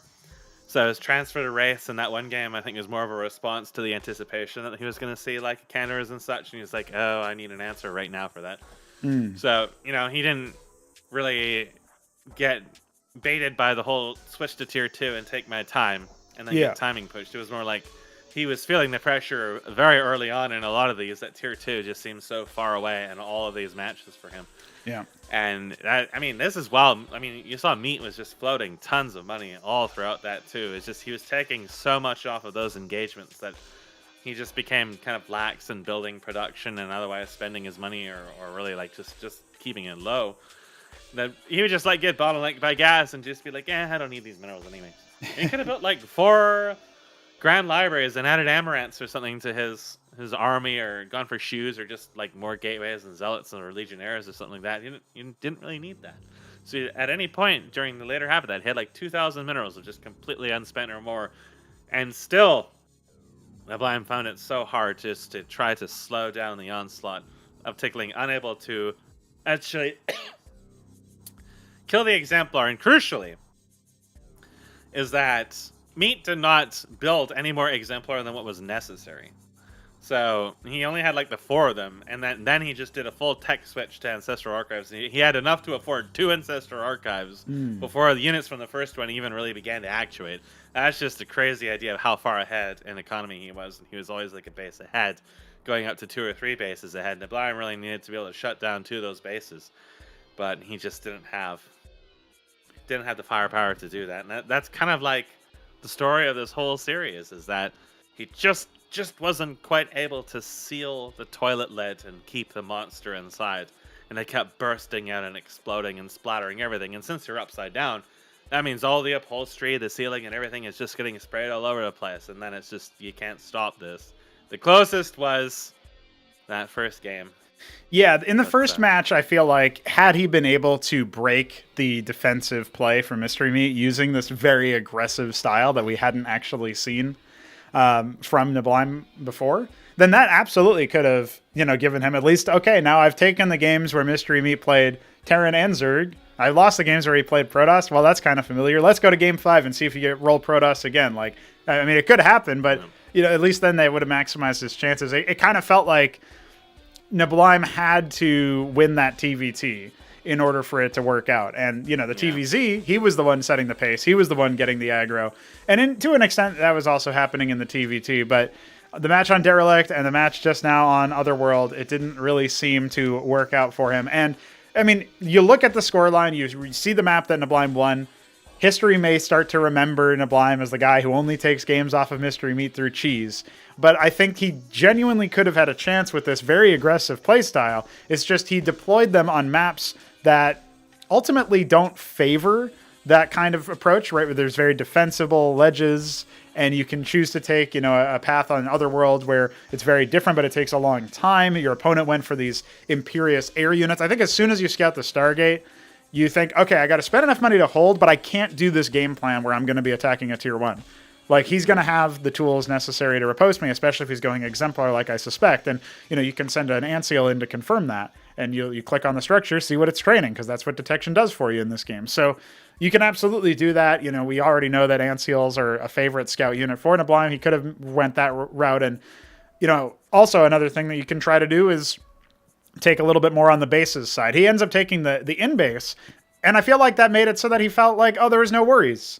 I can just not worry about, any other expansion after that. I just take the in-base and that's it, because I expanded. But that's not really... Minerals. Yeah, it's not enough minerals, and it's also technically less gas than taking the Otherworld base, the Otherworld natural. So, if you're going to go that route too, then that's also going to delay your tech ever so slightly. And he wasn't really harvesting Vespene maximally from the in-base for most of the game anyway. So that's another thing. He was so desperate for minerals, he just couldn't build units faster than Meat could kill them. And the fact he wasn't able to get any exemplar kills, and so Meat never needed to replace them, and he never lost any momentum from them.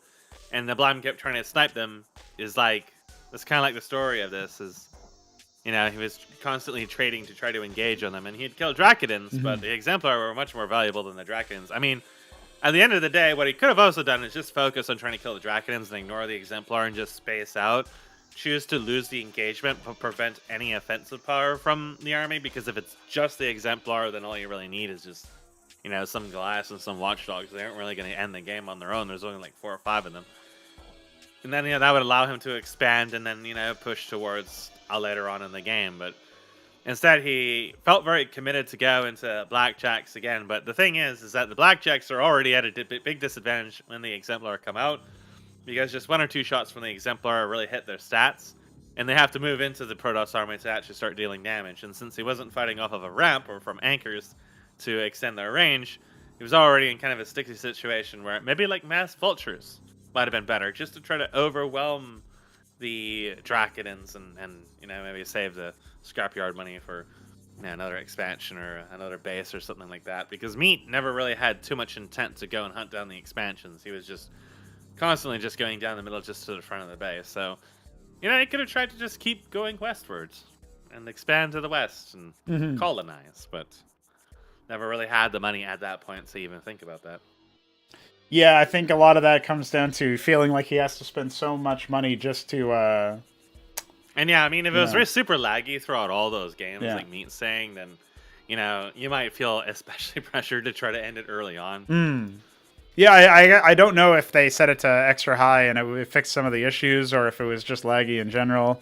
Neblime is notorious for sometimes having to play from a phone hotspot, so who the hell knows what's going on with him. Hopefully he can clear those out in the future just so that he can have a less frustrating experience. Because if it's extra high latency, so your units take longer to actually run, and it's laggy on top of that, that's really just a recipe for pain. Wouldn't surprise me one bit if that was on the frustrating side. But either way, the result stands. And again, unfortunately for Shambler, he wasn't able to make it today, and looks like he'll be indisposed for a bit anyway. So we weren't able to fit it into the schedule here to have him play up against Mystery Meat. He did play some matches against Neblime, but we're moments away here, a couple minutes, 10, 15 minutes away or so max, before the grand final is scheduled to start. So we'll keep that going and keep that energy, and Mystery Meat thus will be the player who faces off against Hamster. Meat says, we played like 6 or more games without as much lag, so it just decided to stop lagging after there was competition on the line. Yeah, we love to see that. Now, sort of related, right? We're going to take a look at the upper final. And the thing about the upper final is that we already have our players decided, Hamster versus Mystery Meat. And Hamster, the debutant, the only newcomer, the only person who is new to make it into playoffs to begin with, he did drop matches to Mystery Meat, but otherwise has looked pretty solid coming into this. He defeated the Shambler. Maybe you can argue that was hotel conditions. He defeated Neblime very handily. So looking at that sort of matchup, we're going up against, Hamster Zerg against Mystery Meat's random. We'll have to see if Mystery Meat wants to continue telling everybody his race and if it's even going to be accurate, because that could be quite the move if he deploys it in the grand final. But maybe he feels confident in this matchup too. Obviously, we'll get a chance to talk with the players before that match commences. But I'm very much I'm very much a man who is a fan of Hamster. I think looking at Hamster, you just have to say, dude, how are you doing this? How are you coming in with very minimal project experience? It turns out I think it's all down to the grind. He's been practicing a ton of games. Yep. Been spamming games, playing against whoever.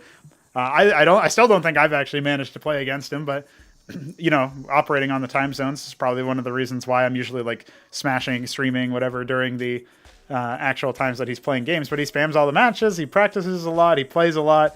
Now he's going to go up against Mystery Meat, who he was able to take a game off of in ZVZ, and wasn't so lucky against the Protoss. So we'll have to see how that one works out. Will random favor Mystery Meat? What are you thinking about this matchup, Mask? Well, again, I felt like Hamster hasn't really been properly tested to its full extent yet. And I thought Shambler would be able to do that, but for any given reason, Shambler wasn't able to do that. We did see that at times it felt a little close, that if Shambler was more on the game, he would have been able to. Now, Meat, at least if he plays as consistently as he did against neblime in those matches, I think he should come out pretty well on top of this if he takes Terran or Protoss. But if he takes Zerg, then it's unknown because I kind of was hoping that Infinite Velocity would go into 20 plus minutes. We actually get a look at see how Mystery Meat handles mid and late game Zerg, and if it's really competitive with everything else that's going on. We don't have any. At least I don't have any real idea how that's going to go. So maybe his Zerg is actually not that bad. Maybe he can at least go toe to toe.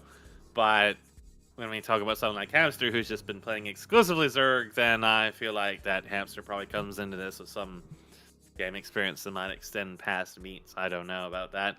Well, at least in regards to the project. But Meat has been able to beat Shambler Zerg versus Zerg 2, and that's normally Shambler has played mostly Zerg with some forays into Protoss and just ended up switching back. And that was when Shambler was playing well. Mm-hmm. So at least Mystery Meat's early game Zerg is well proven. Unless it gets completely baited by Infinite Velocity and thinks neblime is not going to just Ahmed all in him, then things are going to be a problem. But so I think it definitely comes down to random in that regard. I would like to at least see one Zerg versus Zerg in this, and just to see how well Meat pulls out with that. But I think that if Meat really feels confident to pull out in this, he's going to want to roll Terran or Protoss. And obviously Protoss probably more than Terran, but I feel like he can pull it out with Terran too. We'll have to see, because we are going to actually play this match pretty much ASAP. We're just going to take a short break. When we come back, you can expect the grand final to be underway. Will this upstart newcomer Hamster fuzzball guy actually take the grand final, do it all against Mystery Meat? Or is Mystery Meat's random luck of the dice going to give him a favorable matchup? We'll find out after the break.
Ladies and gentlemen, the upper bracket continues. The tournament continues. We are heading into the grand final. And Mesk, I think it's time to interview that meat. What's going on, Mesk?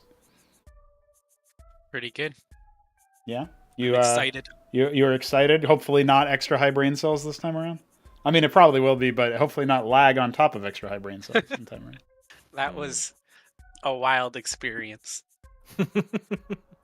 Yeah, so I guess I can first off talk to you about that. Obviously, we ended up seeing your POV for the first match, and beyond that, the other stuff that I was noticing about generally the series overall is that you ended up going for seemingly more like macro, almost like A-move compositions.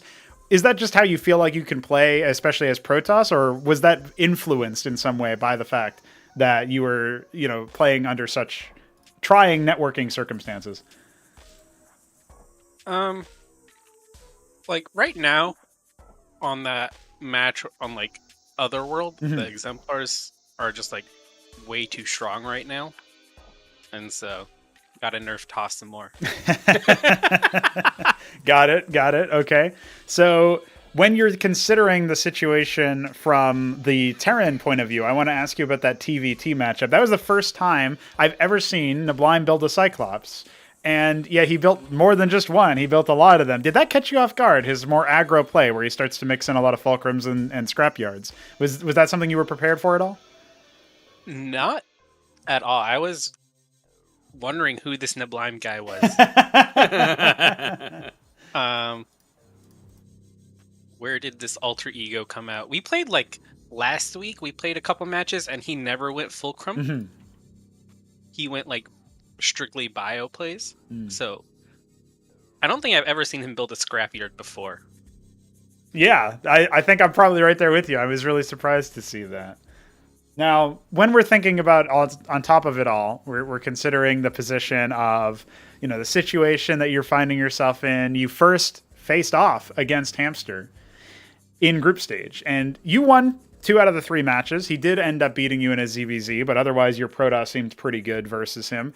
Are you expecting that this time around you'll be able to tighten things up? Because when we interviewed you at the end of the group, you mentioned that one of the reasons you feel like you dropped that ZVZ match was actually due to a control issue that now you know how to sort of like circumvent and avoid.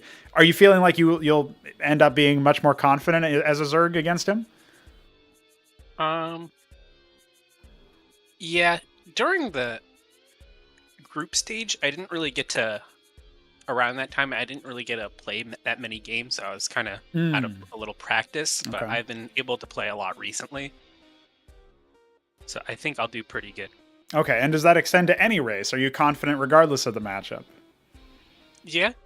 Interesting. I think I still don't even know all the tier 3 Zerg units, right. So if we get to tier 3, then who knows? I'll pick a structure and build something new. maybe I'll be the one to show Motothra cores. Oh no! Why'd you have to do that? Well, one thing I'm very interested in, because there's been a number of things that I ended up adjusting just without even seeing them, just like sort of looking at them again. I've adjusted a bunch of tier 3 Zerg, like the Tetkara core is slower and stuff like that. So there's certain units that I remember thinking like, dude, nobody even builds these, but they're actually probably really strong. And if anybody discovers them, especially in the middle of the tournament, that could be kind of bad. So I wonder if, if that's going to end up showing up at some point later on. Yeah. When we're thinking about that matchup, obviously random has proven to be something of like it's definitely thrown a spanner in the works in a couple of different ways, but I'm guessing right now you're in the grand finals. Obviously you had to come through the lower bracket for it, but you don't think this is going to be a repeat of the Shambler set? You think maybe you got this one? You're not regretting the choice of picking random? You think you'll do it again next time? Maybe. Who knows? So far, maybe if I lose, I'll switch to Zerg because Zerg OP. Right. Well, yeah, you've made Which it. Which is more OP though, Protoss or Zerg? I still think it's Protoss. Interesting. But Zerg still kind of good. Karen is kind of good. Yeah, this man has his balanced opinions, and he is not afraid of sending them across the internet. So I'm interested for sure in seeing how this matchup goes, though. I think the random definitely adds a level of excitement that, You're still trying. You're defending your crown. You know, you won the last couple tournaments, and you said at the end of the last one, it feels the same. You know, you're just unfazed. Yeah, winning another tournament, whoopee, big whoop. Do you reckon, as far as your opinion of your opponent with Hamster, do you think this guy's legit, or has he caught fire temporarily and managed to make it through? Like, he hasn't faced you in playoffs yet, so this is almost like if he beats you and wins it, it's almost like the most legit run you could have within this tournament. But do you feel like he's still untested? That's something that Mesk felt like earlier. I just remember at like the very beginning of the group stage, I was like, man, I got the hard group. Right. And then he pinged me on reply, nice joke, bro. I'm like, what are you talking about? Yeah, that's true. So he thought he was a joke, but I believed in him. Yeah. So do you still believe in him then? Do you still believe in him even now that you're facing off against him? I think he's pretty good. Okay.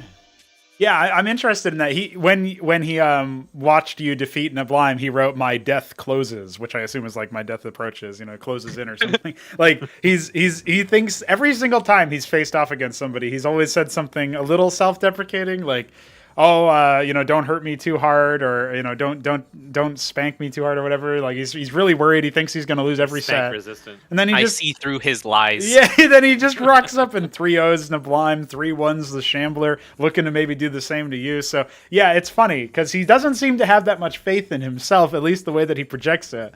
I don't know if it's all a joke or if it's all, you know, the banter or whatever, but that's its own thing, I suppose. I guess one of my final questions, and Mess can jump in if he has any others, but one of my final questions here is, the one time you decided not to tell your race was against the Shambler because he has no honor, as we've established. But are you going to make those mind games come back in the grand final, or are you thinking, no, I'll just be honorable and always tell my race? What's the deal there? What do you think? I think I will. I was really tilted after the desynced game. Mm-hmm. So that's what got me. Right. So as long as there's no tilt involved, as long as everything's all above board, and Hamster seems to be quite the honorable opponent by comparison, even though he's playing Zerg, but we'll ignore that. But, looking at that, you know, okay, maybe we'll just see an honorable mystery meet as well. Maybe we'll just always have the race be told. That's the idea here. I think if I'm down 2-0, I won't tell my race. But... Okay. That's when it's squeaky bum time. All right, well, thank you very much for your insight. Mask, if you've got enough said, then I think we can move on to taking a look at the rest of the other side of this bracket, the other side of this grand final. When are you going to start cheesing everyone again? When we first got into Ascension, you were just proxying and feeding and flying things, and I miss those days. Where are the days that the entire grand finals is sub 5-minute games of you cheesing people? I mean, when we have maps that were not very good. So we got to get better maps in then. We got to bring back Main Street. It doesn't help that Terran is nerfed consistently every patch, so I don't want to play them anymore. Well, then you got to stop playing random. Yeah. Well, no, the random makes this cheese even more powerful. You never know. Listen, you got to put in a bounty that random is only Protoss Zerg. Mm. Or you got to build Cyclops every game.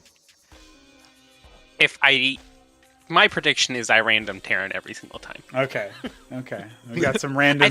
I think I'll get 1 Protoss and 4 Terrans if we go all 5 games. Interesting. Or are we doing 7 games? It's 7. It's a best of 7. So. Okay, well, I'm getting 4 Terrans, 1 Zerg, 1 Toss. Actually, 5 Terrans. 5 Terrans. That's 7. Okay, yeah. Well, we've seen that.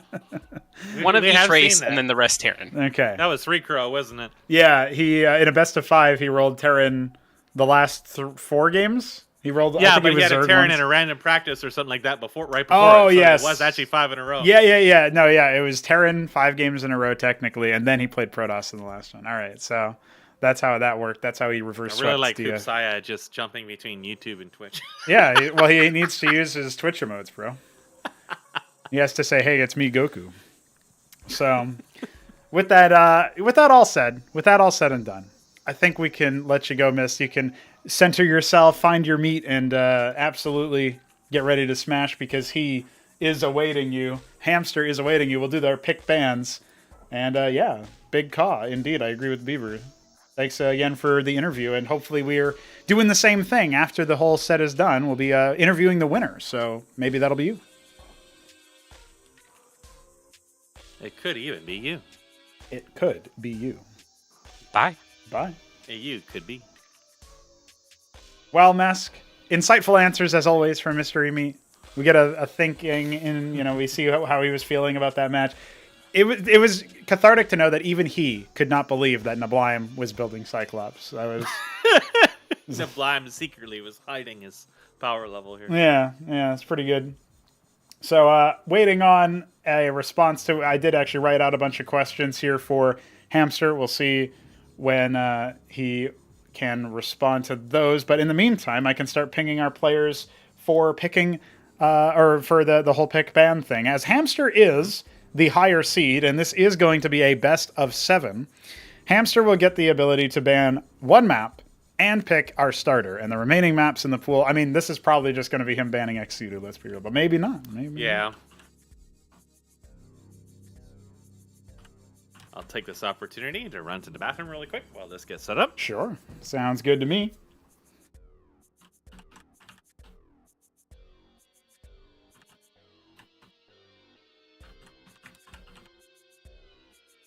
We'll see what he has to say for himself. Some of the questions I asked were definitely about, the past matches. Very briefly, wanted to ask him how he felt in those moments. And shout out to UED Commander, an old school member of the No Frauds Club, who I was talking with about potentially doing live translations. It doesn't look like he's going to be able to make it here today, but the thing that I'm most interested in is in the future, he may be capable of live translating for Hamster. Maybe even just training him out. Dude, he needs to practice CMBW. He also needs to practice English. And you know what? There's no better way to learn English than to read out the Zerg unit names. I think anybody who says Zoryustaleth correctly is going to be able to say English words. We won't XC you, Shambler. Yeah, this is the dedicated chat interaction section. If you're in the chat, you can post a chat message and I will answer it. Guys, I'm not completely blind to this. There was a moment where we saw Istrathaleths in the matchup between, I think it was Hamster versus Neblime on Victory Square. It was horizontal spawns, as I recall, on the bottom of the map. Hamster uses Istrathaleths, and he crawls forward with a bunch of Carapace Swarms. I think he got 1 or 2 plagues off, but it was mostly Carapace Swarms. And Neblime was totally caught off guard. And what ended up happening there is legendary, because I kept saying Istrathaleth. And Mesk just kept saying, that thing. So even my co-casters could sometimes not pronounce the names, and that's okay.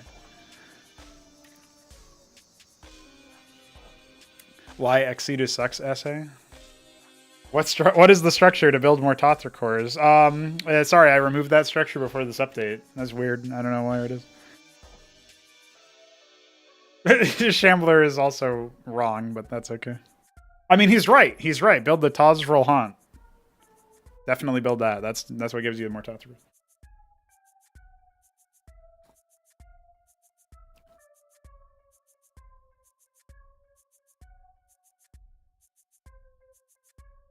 Infinite velocity, more like what an atrocity. You know what, ViddyB? Imagine getting bopped. You can't even download the game, so I don't think you can speak. How epic would it be to see? I don't think it would be very epic to see the more Tothra. I think you have a very different idea of epic compared to me.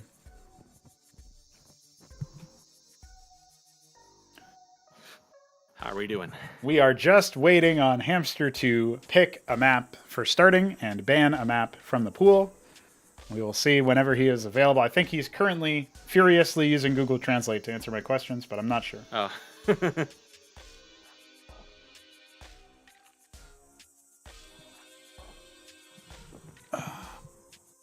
We were just having a bit of a chat. I was saying that UED Commander acting as translator commander. It's probably not going to happen today, but it will be something in the future. And he could even help, Hamster train up his English. And one of the things I was thinking is, playing CMBW, it can absolutely improve your English. You just need to learn the Zerg unit names, right? So, could make a lot of sense. You practice saying Zoryustaleth, Istrathaleth, Listen, when I hit tier 3 of Zerg, I just build all the structures, but I still miss them because there's a lot of them. Yeah. Zerg actually has it easiest because they don't need to build additional different kinds of production, or if they do, it all comes from the hatch anyways. But everything it costs like 1,000 gas at that point, and it's like no, I need to build military. I'm dying. It's an important step. And then of course, minerals is like you can have like 8 bases and you're still got like 0 minerals as Zerg, especially when you're building nothing but quasis.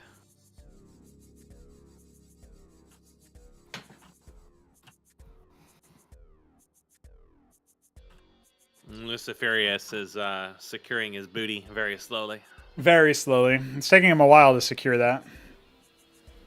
Got to go all the way around. Zerg need like 10 tiers on their extractors to just get more gas, and they just cost gas to upgrade them. Just so that they can feel good about spending gas.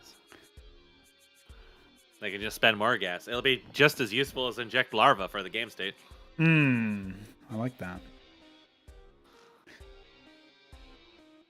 You know, one thing that's been very refreshing is that people like Hupsia come in and they say, that's OP. And then somebody says, yeah, it is. And then Hupsia says, you're dumb. And that's just really nice to me. I really like that.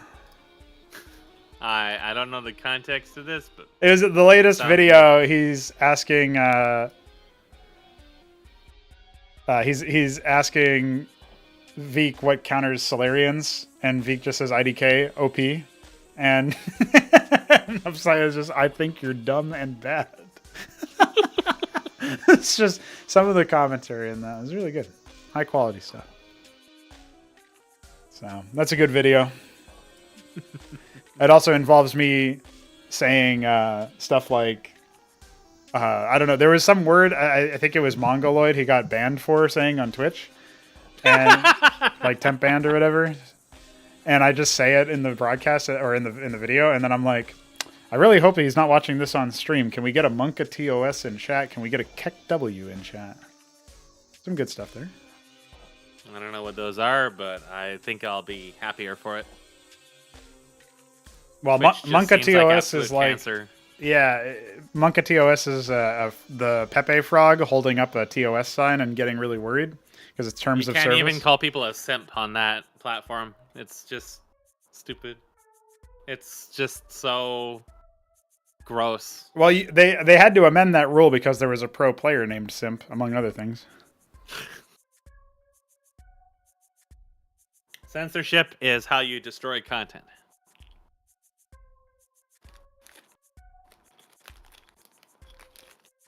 All the people who watch my videos on your YouTube will never know the full breadth of my vocabulary or casting style. It's very watered down, very distilled, family friendly.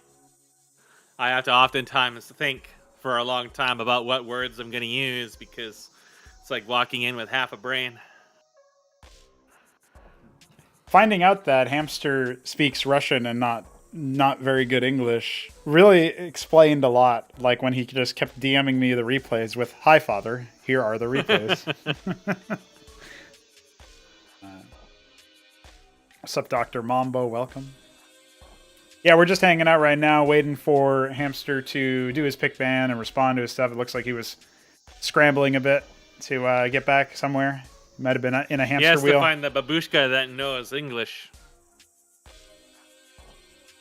Dude, High Father, but with high, yeah, GH, like High Templar. High Father, that could be like a rank in some sci-fi setting or something. I like that. High Father. I'm still looking for it, guys. Like, I was doing some work recently on the iScript extender, trying to get that a little bit further along, just getting some more progress on figuring out where the limits are, and in the process, I discovered there's still a couple of other things that we need to wrangle after the iScript, but they're not immediately required. It's just some more shit that has to be considered for the future. But one of the selection. Well, no, that's definitely one of them. But like we extended weapons dat, but only to the size of a U8, which is 255. So that's not enough. Yeah, we have like 45 free entries, which is the going new to be enough Phobos for a is new going to race. have more than that. Well, it would be the same weapon. It would just be the same. It would be a different. No, turn. it's gonna have many unique weapons. I don't think so, buddy. But If I render one of these graphics, you'll be required to give it like 30 turrets of different types. good luck. We're gonna go all the way. The Starcraft, like, can you even support multi-turret units? It's just not really mapped out. It's hard. I know done it. I saw 2 subunit entries in Arsenal, but you know it's Arsenal, and subunits have always been super derp, so I usually just disable them straight up. Yeah, I think the second one is a bit of a misnomer. Like it might not actually be implemented internally. I've never seen it used in anything. Never tried to use it. It's one of the few black boxes in StarCraft to me. Right. I suspect that if we wanted to do that, we would just need to re-implement the system entirely, which is probably less work than it sounds like. Because I was thinking with the Phobos. Right now, the Phobos is a little lackluster. But what if I gave it a turret that it can use against anti-air units, and that can fire while moving, just like the Wyvern, and then it has a primary anti-ground weapon and maybe something else. And then, you said you were going to redesign some of these units anyway, so... Yeah, the Phobos is open to... The Phobos is... I'll borrow this from Dustin Browder, legendary game designer, who said the Thor is not epic, or not awesome, or something like that. Yeah, the Phobos is not awesome right now. I mean, it's a guy who brought in Orcas. Yeah, it's powerful, but it's... like you said, conceptually, thematically, or whatever, it's a bit underwhelming for what's supposed to be your end game tech, right? So, yeah, my change to the Thor was to make it a siege tank where the primary attacks used both missiles and cannons, and the secondary attack opened up all the missile launchers on its shoulders, and it just unloaded huge barrages, and that was like the small version of it. So yeah, having the ability to launch many salvos. I guess. How do you feel about deploying air units? Well, I'm not against it. I mean, the Azazel revision that I had in mind was actually to deploy so that it projected its armor aura in a wide, at all, in order to access that at all. So you would be able to deploy it. It would lose movement, but it would gain the armor aura. Because I know way back when I tried to make deploying air units, they just exploded over cliffs because of that LMAO hack they had. So that was that idea was shot down instantly. But I had deploying siege air units in the older Apex versions. Oh, well, technically it's easy as fuck. You just make the deployed unit air instead of ground. That's what I did back then. But, when they just detonate units that siege enter structures. That's already been fixed internally. And that detonates them when you ever siege them over a cliff or something like that. So stupid. Instead of detonating them like Blizzard does, we actually force an unsiege order when they collide with structures, but obviously we would just detect if they're actually an air unit and then not run that code, so there wouldn't be any issues. The wonders of having access to code, at least to some extent. SI? Yeah, come on, dude. SI? He's bringing you up here. Yeah. Just think of the things you could enable. Just think of freedom. America. Freedom isn't free, you know. Well, you know what is... Sometimes you gotta give a little, huh? The main thing that I'll point out here is that he's from Germany. Oh, it makes sense now. Yeah.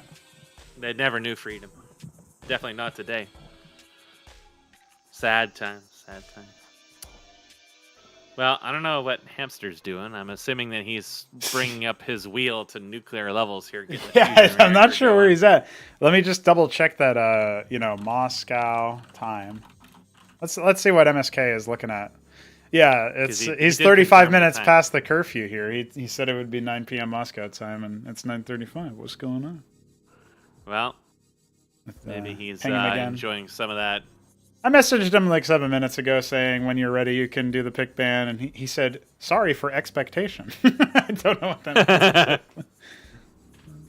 This is where we need translator commander just to remind him.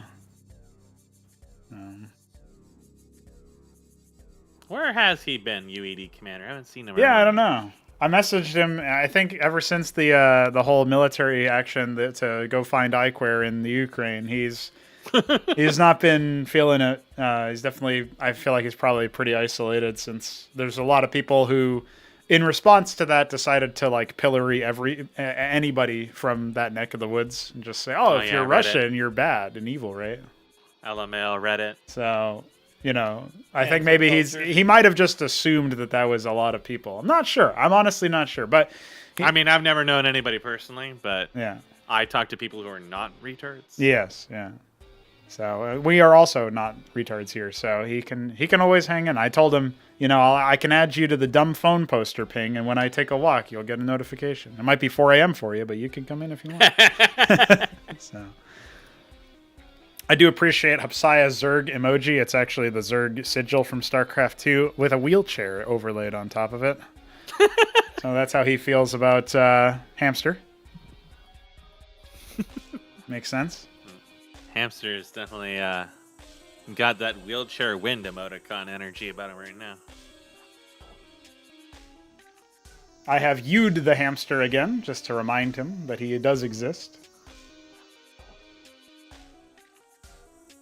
Well, he might have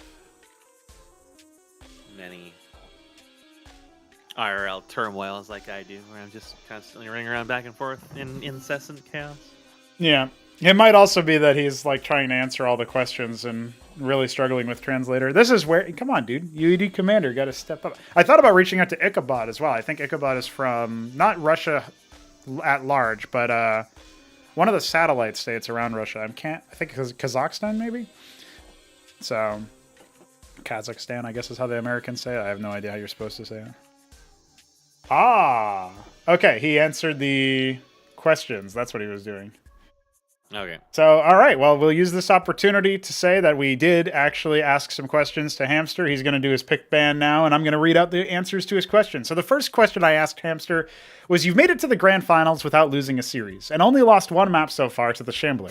Did you expect to win everything? His reaction was, absolutely no. I wasn't sure of success with either Neblime or Shambler, and I still don't think I win against Mist. The man who was close to GM in SC2 once has better mechanic speed and concentration. So he's referring to Mystery Meat being close to Grandmaster in StarCraft 2, which is something that he had said a while ago. Biddy B says, or his answer to the second match I asked, the second question was, were the matches you played against Biddy B, Neblime, and the Shambler difficult in the moment? Did you feel any pressure? And he said, Biddy B was pretty aggressive in all the matches, especially during ZVP at Highwater. I had to be wary all the time. The matches against Neblime were pretty intense, especially the last set. I played a lot of ZVT, so I knew what to expect from my opponent, who has a lot of harass opportunities. The scariest thing for me is the Madrigal drop, which can wipe out an entire mineral line in a few seconds. Thankfully, that didn't happen. The matches against the Shambler surprisingly didn't cause that much stress due to the quick endings of the first and second sets, as well as the Calculus battles during the other sets, which are pretty unstable units due to their splash damage.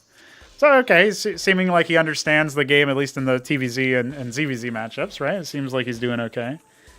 His first ban. Guess what? Yes, okay. Classic. I don't even need to tell you. You just know. Yeah, I didn't even need to look at it. It will be Ex Situ banned, by the way. The third question was, how do you prepare for these matches? Do you practice? He answered, I've got the most practice with Terrans in our games with Neblime. This is my strongest matchup, I suppose, but some of Mist's ZVP builds still scare me. And I almost have no practice with Protoss. This can cause me to not know what to do in different situations. At least I hope my mechanics will help me. And I asked him what his strengths as a player are. He said, despite my experiments with CMBW mechanics as a newcomer, I'm a rather macro-oriented player, so I think I have chances on long distance using multitasking, scouting, and high-tech units. So, okay, we're getting some idea of what he wants, which is funny because I thought he would be more aggressive in the match against Neblime, but he was more than happy to take it to the macro game, which, kind of explains it, shades in some context there. I asked him about his weaknesses, and he said, my brain is a pretty slow thing, and my concentration is awful. This hurts my positions in macro, but it is still better to bet on cheeses than on cheeses in micro. Okay, so he's saying he doesn't want to bet on cheese in micro. He wants to try to do the macro game, even though he's not super good at concentrating. And I know that feeling. Yeah. I asked him how he feels about Mystery Meat as an opponent. He said, I'm not afraid. I'm not that afraid, just a little. I hope he won't be lucky enough to get Protoss very often in our games. I think I have relatively not bad chances versus Mist, Zerg, or Terran. Okay, so he's, as long as it's not Protoss, he seems confident enough. And then I said, do you expect to win today? And he said, see question 1, because which is when he said, absolutely, I did not expect to win anything. So he's coming in, I guess, with no real pressure at the very least. Mm-hmm. And he has selected Otherworld. That's pretty cool. That's pretty other. Let's go ahead and get that hosted for you guys. We are going into the grand finals at long last.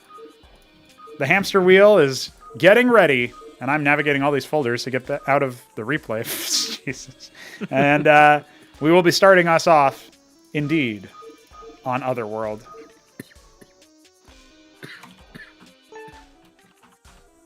Error loading scenario file, and I'm kicked out. Ah, destroyed. I don't know what that was all about. Probably some... Because we just watched a game on Otherworld, maybe? I don't know. I don't know. I've got 2.5 oops. Oh, now they're gone. No oofs necessary. All right, so here's the question. Do we get better internet connectivity out of the most sanctioned place in the world than Australia? I would say so. My the answer prediction will probably be yes. My prediction is yes. My prediction is yes. All right, ladies and gentlemen,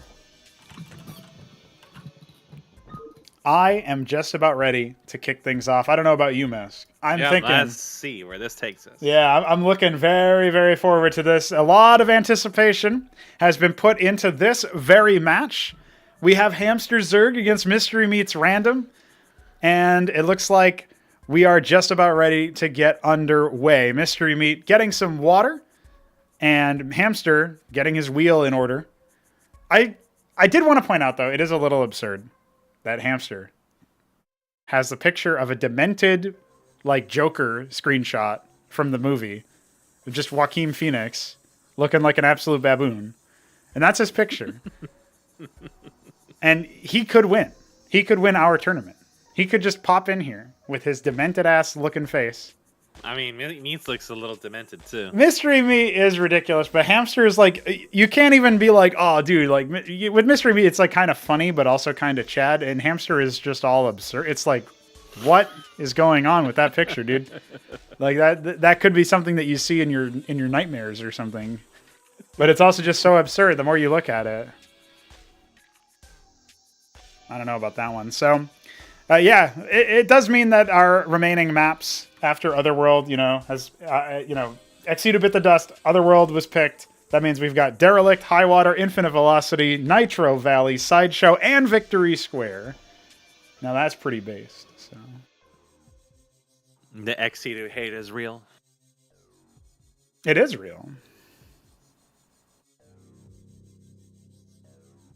It's very real. So real. And you know what else is real? Our time. Our grand final. It's Mystery Meets Random against Hamster Zerg. Let's fucking go!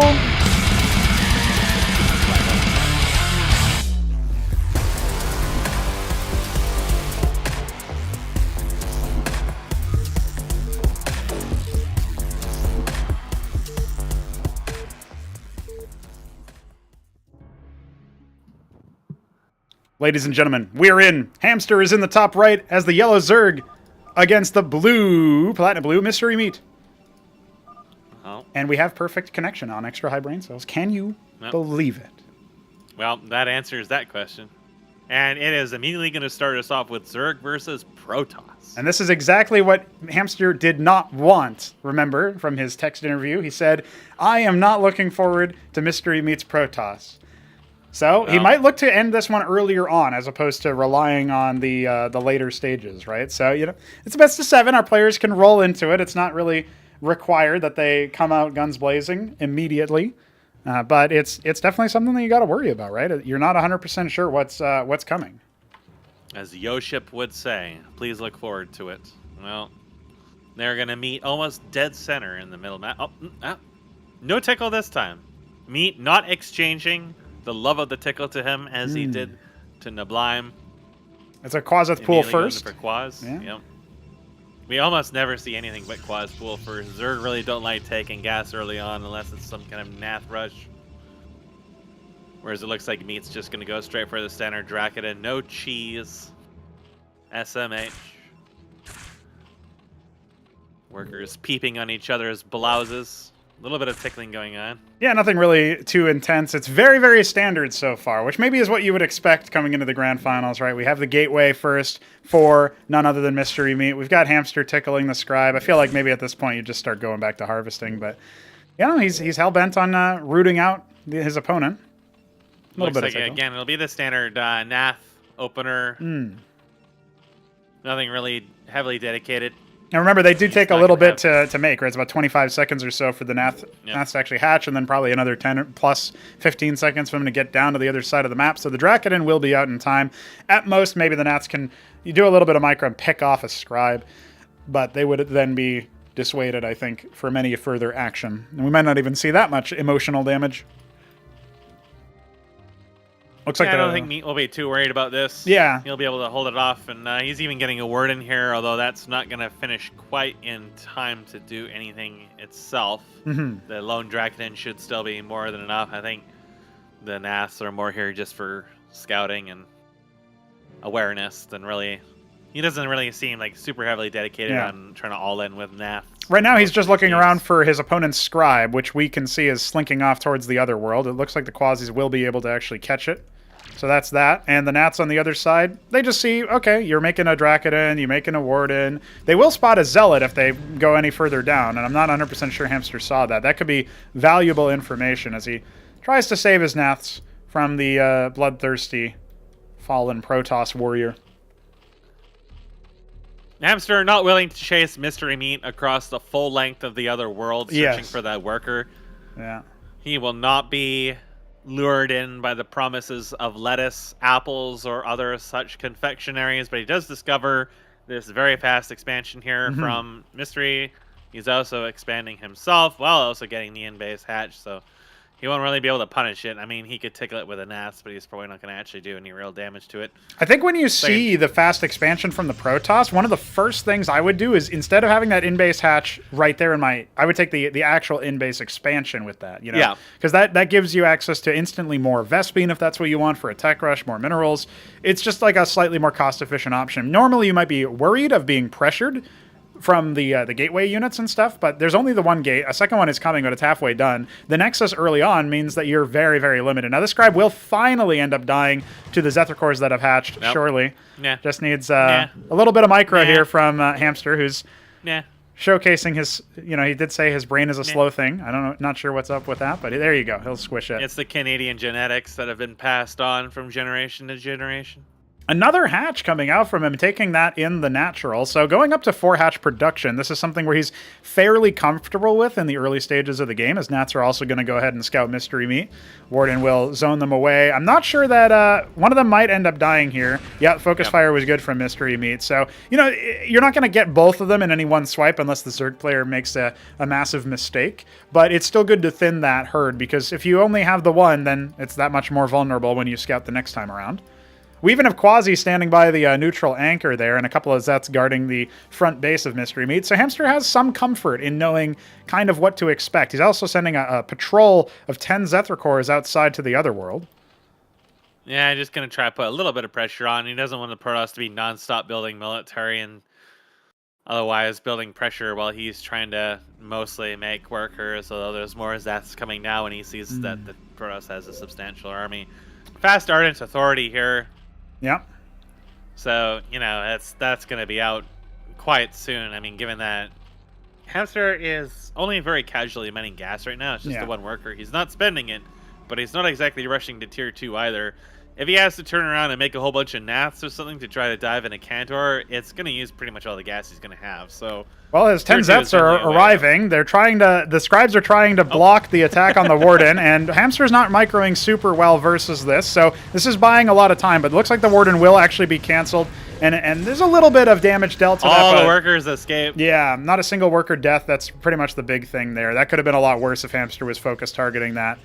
There's a Zealot inside Hamster's Locus as well, which is kind of interesting. He's massing up Zethicors, Vorvs, Quasis. The Ardent Authority is done and is actually making Positron. So it's just going to be like an uppercut punch that Mystery Meat is looking for. He is going to spot another expansion coming out for Hamster, and that will be taken on the Otherworld. And the Zealot seems like he'll just get away scot-free. More workers coming out here, so relatively even in terms of parity. And he's actually got 5 more coming. So he'll eventually be shooting up to a higher worker count. And I think that's something that Mystery Meat is curious about. He wants to make sure that he gets enough of a powerful force early on to stop his opponent from turtling up and getting to tier 2 on 3 or 4 bases with a lot of workers, right? That seems like the main thing he's trying to avoid. Hamster, on the other hand, at 400 Vespene, he's a little bit under halfway to the point where he needs to be if he wants to get tier 2. And I feel like the positrons are going to hit a little bit sooner than that. Actually, it's going to be an Acantor next. Yeah, so Hamster has now done a switch back into hard gas. So, still not taking any of those expansions yet. I feel like that one of those macro hatches definitely should have gone to the in base there for the extra gas, because I feel like he wants to rush to tier 2 suddenly when he thinks, oh, right. I have an idea of what my opponent's doing tech-wise now, which you can see the Shambler scout there. Yeah. I don't know, that probably caught the positron just at the very end there if he was watching it. Meanwhile, the Zealot is harassing this base here, drawing some attention from him. And he might even kill that kegger. No. No, he will kill it if it gets left there. Yeah. No. One more. Yeah. Okay. Hamster's lackluster reaction there. Not really too interested in that. He's getting a bunch of Zethra-cores, which, you know, if you can build enough Vorvs, you can surround the Dracodons, you can, you know, deal with the Positron before it becomes a huge menace.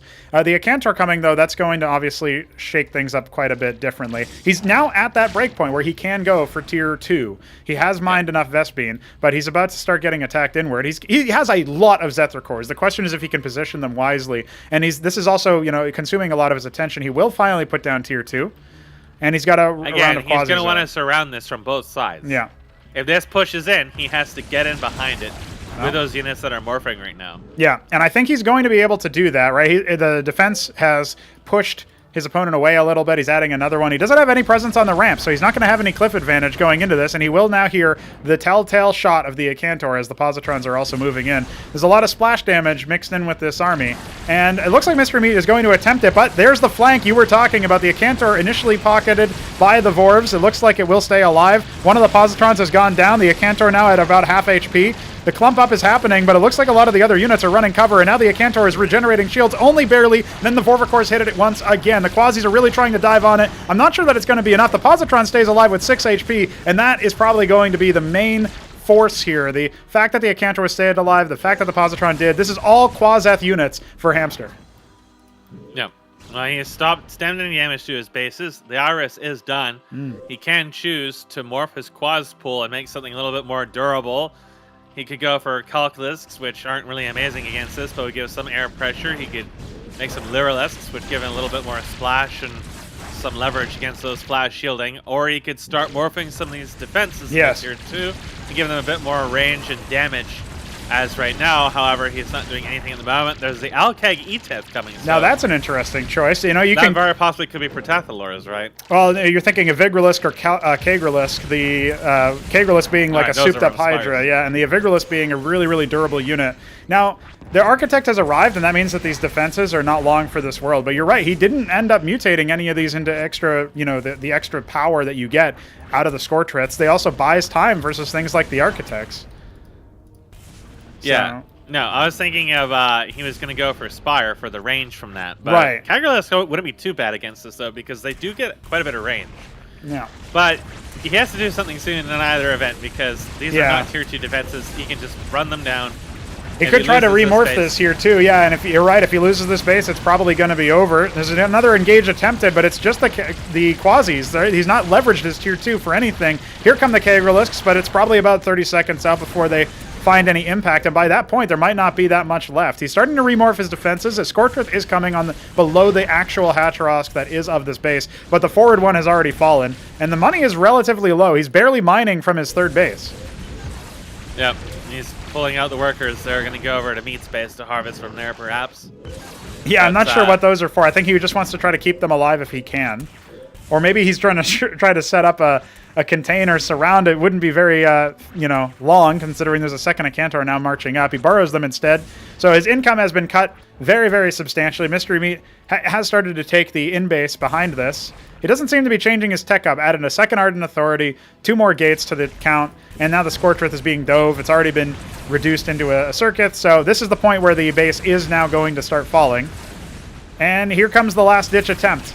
There's no contain, there's no front line, there's no surround. It's just Hamster with Kagrelisks and Quasilisks trying to do his damnedest to finish this off. He does pick off the Architect. That does take the teeth out of this, especially with the range from the Scorchrits. The problem is he hasn't started taking his in-base, and he hasn't really started saturating his third. Now, Meat wants to find wherever these workers went, but they're hidden away in the corner. There's some aggressive tickling going on here. This is actually going to stall him out a little bit longer than he might have expected. Dude, he might even get that positron if he focus fires it. Yeah. No, he's not paying Didn't end up happening. Okay, hey, the Acantor might have spotted that. Yeah, it looks like it did. The workers are now going to try to return home, but they shouldn't stick around. This is going to be a bit of a go signal for Mystery Meat to mass up his army again, and you don't have cliff advantage. You've got the 10 Kagrelisks. They can absolutely do a good amount of damage, but I'm not 100% sure. Yeah, no. Yeah, the hatch some has to support cancel. for these units. They're not good enough to tank this on their own. He can get a couple of picks in there. There was a Draconin that died, but on their own, they'll just melt to this if they get engaged. Yeah, you can see them getting caught up by the Zealots even. And workers did not transfer to the third base, so they're not really providing a lot of value right now. Desperately trying to take that. He's going to start transferring some of his workers over, it looks like now. He still has not taken that in base. Just doesn't have the money to make another hatch at this point. Yeah, losing that base just completely stalled him, and since he never took the end base, he can't even transfer workers to there to saturate both of them.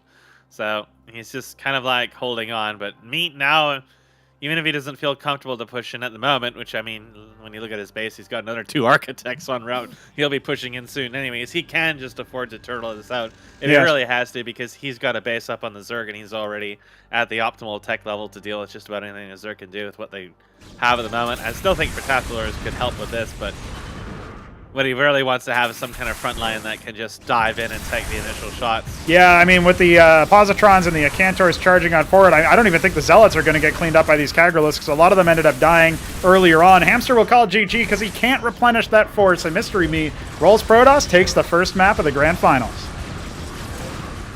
Mystery Meat just very, very calmly just took advantage of the Zerg going very... I thought that Hamster was gearing up for some very heavy early aggro with all those hatch, and especially when he wasn't like taking the expansions with them. But instead, he then decided, I want to go to tier 2, but he wasn't mining gas for such a long time that it still took a while for him to hit tier 2. And by the time he got tier 2, there was already a bunch of Protoss Siege knocking on his door. So he really just didn't really have the tools to deal with that. I've just given Hamster the pick of the litter here as he has lost the first map. He will select our next map, and it will be Highwater, a 4-spawn map that Mystery Meat has been quick to ban in the previous rounds of Ascension. So this will be an interesting one where he's not necessarily going to be favored. But it also, a lot is going to depend on what comes. You know, it depends on what the race ends up rolling, right? That's the biggest one. He rolls Protoss every single time. Hamster's gonna feel cheated.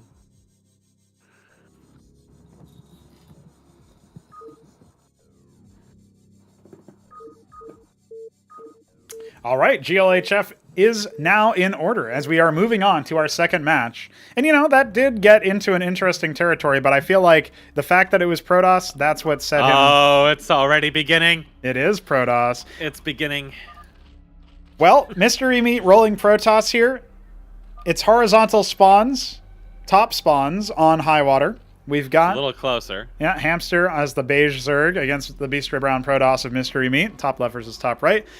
Now, one thing about horizontal spawns on this map is that you don't necessarily favor air or drops as much. The last time these two faced off, it was cross spawns, and Hamster committed a lot of Vespian into Skithra cores. He managed to kill off a lot of workers because it was totally unscouted from Mystery Meat, but he wasn't able to do a killing blow on any production or dismantle any pylons or anything like that to slow down the stem of actual military units. And at the end of the day, the damage ended up being rather superficial. Both of our players are going to be scouting their closer spawns, so they will scout each other nice and early. Almost in the middle again. Tickle. There was a tickle exchanged. We did get a little bit slap. of a tickle, yeah. That's an HR violation. Can't just slap a hamster. You gotta spank a hamster. I think you can slap the hamster. It's going to be a quaz pool first. It's fairly standard play here so far from both of our players. First, yep. It's an interestingly placed gateway, by the way. But, you know, is what it is. We do have the Derelict scouting that out and seeing, okay, you got one guy on gas. It's going to be Dracodons again, most likely. There's no Vespene coming for Hamster just yet, but he might wait for a little bit longer so that he can get up those minerals necessary to expand or take another macro hatch. The one thing I want to keep in mind here, when does Hamster take an expansion? That's going to dictate what he's really going to be thinking and what he's going to be doing. If he feels like it's not safe to play against Mystery Meat, who is adding a second gateway, he will delay his expansion and take an in-base macro hatch instead. Obviously, unlike Otherworld, this map does not have like a micro base you can take early on. And it looks like he was maybe thinking about taking an expo, but the scribe actually sort of shooed him away there. Mortal combat has been engaged. The onslaught of the tickles. But the flash shielding will allow the scribe to win the onslaught of the tickles. Yeah, I'm wondering what's up with that from Mystery Meat. Here comes a pair of Zats. Yeah, okay, he's going to go for it, actually. This is kind of good because Mystery Meat is denying it for as long as possible, even dropping a pylon on the way out. And he'll keep his Scribe alive, and that's important because his first unit was not a Dracodon, it was a Zealot. And we only have the one pair of Zats. Another pair is on the way. He even gets the cancel off and denies it one more time. Can he get another pylon done? Oh, and now the Zealot's coming. Yeah, Mystery Meat's just in his head at this point, right? He might not even be able to kill that. Well, it gets canceled anyway. He should target the worker here. If you're Mystery Meat, go for the worker here. That would be the ultimate insult. Oh, he's going to funnel him into here. Get as many kills as he can, but he can't deny the expansion now. Well, it does go down, but again, there's 2 gates coming. 2 more Zealots on the way. They're going to be waypointed across. When they lose the shields, that's when they lose the movement. Other than that, though, they're going to be in a pretty good spot. Now, what is Hamster's response? He's getting Vorvacors as well as Zeths. He's not going to have any ranged damage to deal with the incoming Zealots, but his first Zeth is going to move across the map and spot this. So he should be aware, okay, my opponent is streaming more units into the base, and it's not at the frequency of 1, it's 2. It's going to be a 2 gate. And here come the Vorvs to try to surround. This is actually really bad for Mystery Meat. I think he will actually get overwhelmed here. Yeah, the Vorvs definitely caught him off guard there. I was going to say Hamster may have wanted those Nats that he opted not to get this time around, but I don't think he's going to need them at the moment because Mystery lost 2 of his early Zealots really quick there, and now just will lose the 3rd, and that's going to put an end to that aggression very quickly. Now, Meat's got a lot of money, so it looks like he's also going to take his own base, but you know, Hamster can just ping-pong off of this and go really hard into aggression if he sensed that this was coming. Yeah, if he managed if he had another chunk of units for this, those 4 Zealots could be overwhelmed, or at least he could deny this expansion. Yeah, that's the thing, right? You're playing Protoss, you can't just float your Ministry over. You got to actually commit to defending it, and here comes the round of attacks. Well, never mind. He's thinking twice. He's going to see, hey, what do you have? That this is, but he doesn't have quite enough units here, I don't think. No, there's also a Warden in the main there, so he really is going to just try to sick onto it. He's almost broken the shields. Zethar cores are much better at dealing with this because they do have that intrinsic armor pen. So the Nexus won't be as, Meat really doesn't want to cancel this, but he doesn't want to somehow get surrounded here. I think that he can just fight this up front, but he's being really, really cautious because he knows that he's waiting for the Dracodons. Out here. Yeah, they have popped. So in theory, he's actually much better off, but this could even be more dangerous, right? Because we have more Zeths coming. Just 4, not too significant. He's actually pulled some Scribes over to try to deal with that. He just really wants to get those minerals. Now, Hamster has a lot of minerals. He could definitely share some with Meat, and Meat really just asked nicely here. So I feel like a little bit of issues with the multitasking here. He does start dropping that 4th Hatros to try to get that money down. And he's starting to harvest gas now, not from the ridge, just from the geyser, so nothing super committed quite yet. He's going to run back in here, kill another Scribe. I'll give him a little bit of a... Just try to shut this base down. Even if he can't engage here, as long as his base is doing nothing, then it's just wasted money at the moment. And it's quite a bit of wasted money when you really think about it. Critical opportunity Meat was hoping to gain some momentum off of that early Zealot push. That said, the Ardent Authority is en route, so Hamster is he is denying some of the income of Meat here. Well, a Scribe snuck out and spotted the 3rd. There's nothing coming for Hamster, so this Scribe's actually going to dive back in and see if it can see anything else. He'll see the triple hatch. He'll see some Vespene being harvested, kind of like normal, what you would expect, but it's still helpful to get that confirmation that your opponent isn't going to continue that. He even spots the Obeleth with this worker. That's going to kind of throw Hamster off kilter here, I think. He will kill it, but, you know, it does spot the Obeleth. He knows that something could be coming, and Ardent Authority is almost done. So it looks like Mystery Meat is doing the same thing. My favorite. It's the quasi-drop.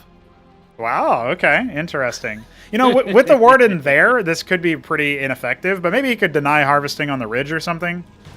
He's going to try to run it in here and try to kill this warden. Yeah, I think he'll be effective at it. He even, obviously delayed it insofar as he applied the ensnare with the Vorbs. Just a little bit of a trade there, though. Like, I almost don't really feel it's really worth it because he lost more cost of his units and a little bit of pressure as a result of it, just to kill the warden.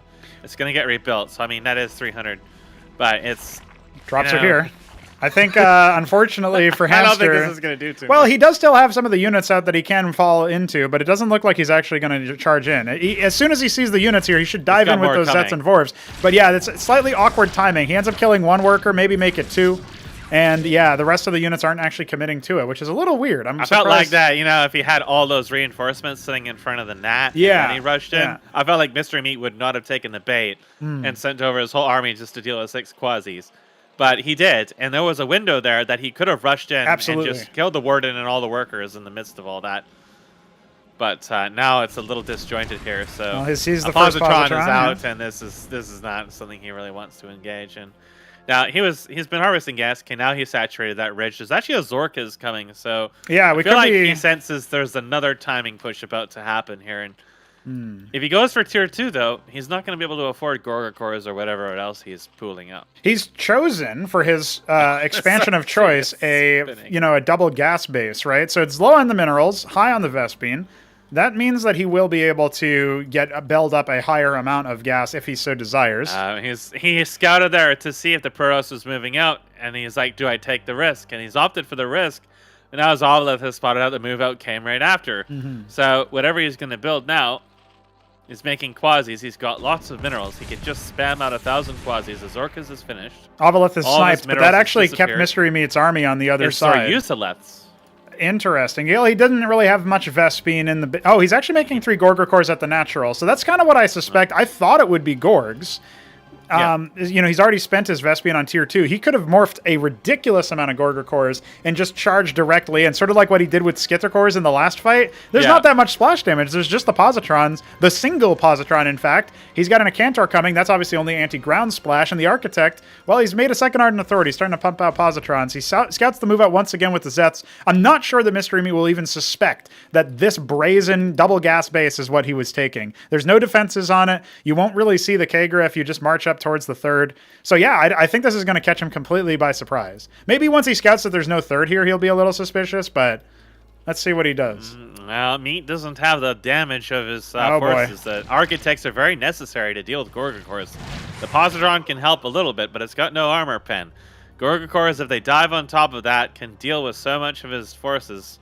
Their Usaleths don't contribute a lot of damage, but they'll tie him up for a while. Oh, yeah. But he wisely pulled back. I think he sensed that the booty clap was coming. Now, when we look in Hamster's base, we're seeing something dastardly manifesting here.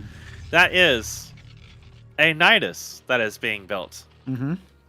Yep, he's fond of the Nidus drops. What you do is you drop a Kagrant with an Ovaleth.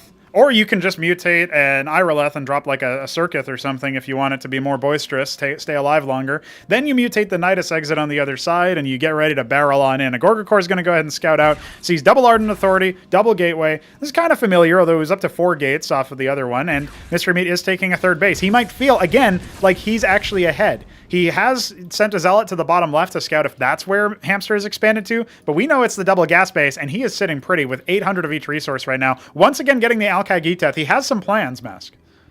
Yeah.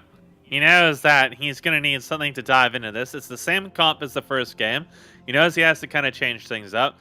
The Kagralisks did well. He just didn't have any army to help support them in front line for them. So if he can bring that in and get some of that armor penetration, well, his army is looking more formidable in general than it was when he had them last time, where he had basically nothing. The main problem is that his Ovaleth died, so he can't drop anything in that base at the moment. He's also quite clumped up, and there's a large number of Positrons moving out here along with the rest of the army. I think he's just going to start falling back. He hasn't really produced that many military units in the most recent history, and he still doesn't have that many defenses. He actually used the Nidus defensively so that he could add positioning to his double gas base, but he's getting shredded by the AoE. His Gorga cores all moved forward, and Meat saw the workers go down. Yeah. So that gave away the position of this base, and he took so much damage from frontlining with the Gorga cores before he even had his Kagralisks over there. He's going to get the workers evacuated instead of anything else, so... there that goes. That definitely did not go the way that he was hoping for sure. Yeah, and at this point, right, Mystery Meat does have a base that's not really currently being used, but he's starting to add an engram and a pylon to that third base location, so he's trying to insulate himself versus Mass Gorgs, so they could still fly over there and deal a lot of counter damage. They probably won't be that useful in the fight, so it would almost be more useful to send them out on a raid than it is to try to defend versus splash with all of these stacking units. Now with cliff advantage, thanks to the raised jungle, Mystery Meat will keep his opponent contained. He still did not take the actual intended third, or the default generally third. He also didn't expand anywhere else. Well, I say that he'd taken the mineral only base on the mid left. Probably used the Nidus to send a worker down there at some point. Yeah. He'll send over all those workers he evacuated. Now there's some Evogrillisks coming out. So we got that beautiful graphic there. Absolutely gorgeous, marching across the map, waiting to assault Mystery Meat's senses. But if he tries to walk up this ramp, it's just going to be a turkey shoot. There's just so many positrons there. They had to funnel in and almost a line to get into where the Protoss are right now. This is really just, he would have to split them all off shooting Gorgakors or something like that. You see him trying to separate. Yeah. He actually chooses to move down here instead, which gives him a little bit. But the Gorgakors just dies. Yeah, so they fast. kind of They were evaporated already there. The Kagrilisks are trying to, you know, mop up some of the Protoss units, and they are somewhat successful, but that trade still favors Mystery Meat, and he has the superior economy right now. The Nidus has been established at the mineral-only base on the left. That's going to give him the scaling multiplier he needs to make a lot more units, since he's sitting on 900 Vespene right now. I would like to see maybe Protathalors, maybe something like that. You could definitely go for a Mutath right about now. He's trying to make the Alcag work, but it does require setup. It requires frontline.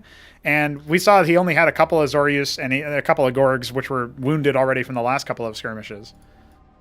Yeah, I think Kagrilisks work better against the... Yeah, there was a hash. They work better against error. We'll wait for the confirmation on which one was the player. There wasn't actually any inputs happening, so I don't even know who it would have been.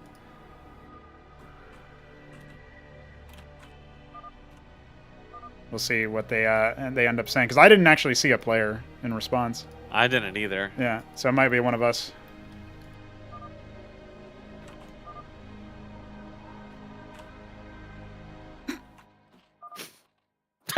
Okay. All right, play on. Might have just been a fraud. If it becomes obvious, we can just reset. So not really a big deal.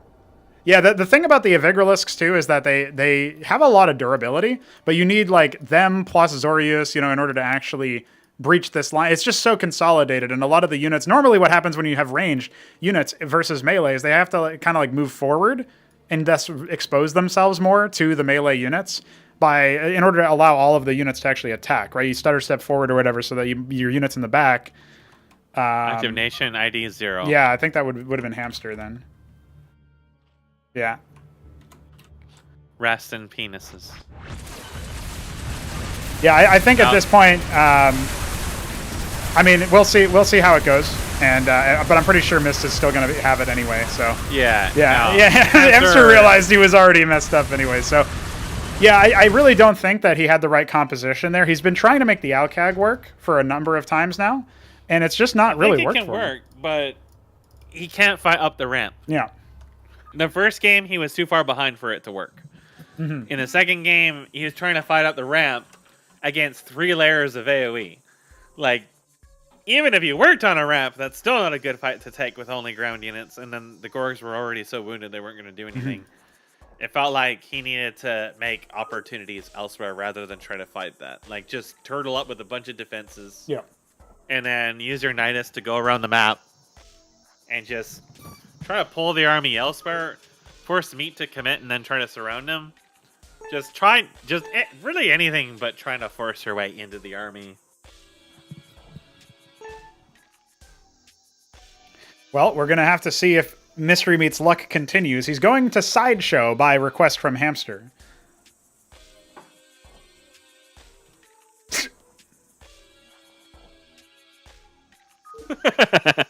Yeah, this has so far been going pretty well for him. We'll see if he ends up continuing that. We're getting into our third map. Again, I think Hamster is favored if he rolls up against Mystery Meat's Terran. If he rolls up against Mystery Meat's Zerg, we need to just see whether or not that has been improved. And it's going to be Protoss again from Mystery Meat in the top left. So he's absolutely getting bopped. Hamster Annihilated. says thanks. Okay, He well, says you know, thanks, but the really he's getting a good shot of that vodka. Yeah, at this point, he's reaching for the bottle. I'm worried about Hamster's mental a little bit. I don't know the guy very well, and, you know, there is the language barrier, but he doesn't really seem to have that self-belief, and maybe that's where he really needs to be tested. Like, at the same time, he's getting signal data. Mystery Meat has played the same build multiple games in a row now. It's always been the Positrons, it's always been the Architects, it's always been the Acantors, mixed in with the Striders and some Zealots. That has been Mystery Meat's modus operandi. So Hamster has now 2 games under his belt where he's seen that under his from his opponent. He's had the opportunity to go maybe Gorgs or Lakizlisk or Zoryus. He's obviously gone for the Alkagiteth twice in a row. So he seems to favor that. But it doesn't seem to work out for him. So what is his reaction? Is he going to try to use it differently, supplement it differently, or is he just going to go away from that? Well, first we need to get to Tier 2, and that's not necessarily a guarantee. But we'll see what the plays end up being. I feel like his choice to emit gas for most of the early on and then switch to gas and go Tier 2, although he's committing heavily into minerals to get his economy and some early aggression in, the early aggression is not amounting to anything meaningful. He's not putting Mystery Meat on the back foot. And there are times where even having a couple nats early on, especially in that last match, could have actually saved him at least a little bit of pain. Well, if you think back to how that match started, gas sooner. Yeah. On Highwater, he was really pressured by like the fast Zealot, and then he had to make all these Vorvs, and then he had all these units that he made. He maybe overbuilt them considering the threat, but he wasn't sure. Like, that's unmapped territory. We don't see Protoss use Zealots very often, but it does have an effect. You can say, oh, they just die, but they force out certain units that then make Hamster feel like, well, I have these units, I should use these units, right? They're resources that I'm not using. Scribe gave him the slip in the mid left there of his base, by the way. But Hamster will go ahead and expand safely this time. He's made the 1 pair of Quasis. He's made his Quaseth pool first, like always, and we have a Drakodon first. So going back to normalcy here as Hamster's worker returns, and the Scribe is hiding in the trees. Yep, he's a bush scribe now. Unfortunately for Mystery Meat, going up against Zerg, you can't do the Warden Rush because the Kagra is 1 tile too far behind. Yeah, but you can do an engram rush. That is true. Here come the Quasis. Hey, I see you in that tree. Yeah, he spotted him. Oh, bopped. Destroyed. Yeah, I feel like that when you're in such a situation that the opponent's just camping a ramp with a bunch of AoE, that even if you've got like double their army size, you don't really want to engage that up front no matter what. And yeah, there was some timing issues with Hamster stuff where he would drop like 6 Quasis, and all the army from Meat ran back into his base to step on this pest, and that gave him the opportunity he needed to attack the expansion again. But all the units he was sending over there to do that weren't even halfway across the map yet. So there was that. There was the Gorgakors moving in and getting shot by the Positrons before he even had his Kagralisks up to do anything.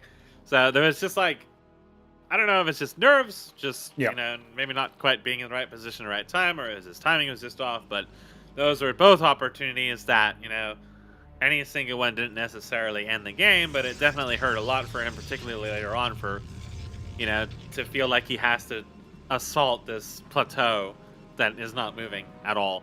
Yeah. As opposed to just kind of like hanging back and being like, okay, I don't care if I'm being contained. I'll just build pressure elsewhere and then build, you know, he could have just like built defense. He didn't build defenses at any of those bases. No, so, he didn't. The mineral only one was being attacked by like 5 or 6 units or something like that.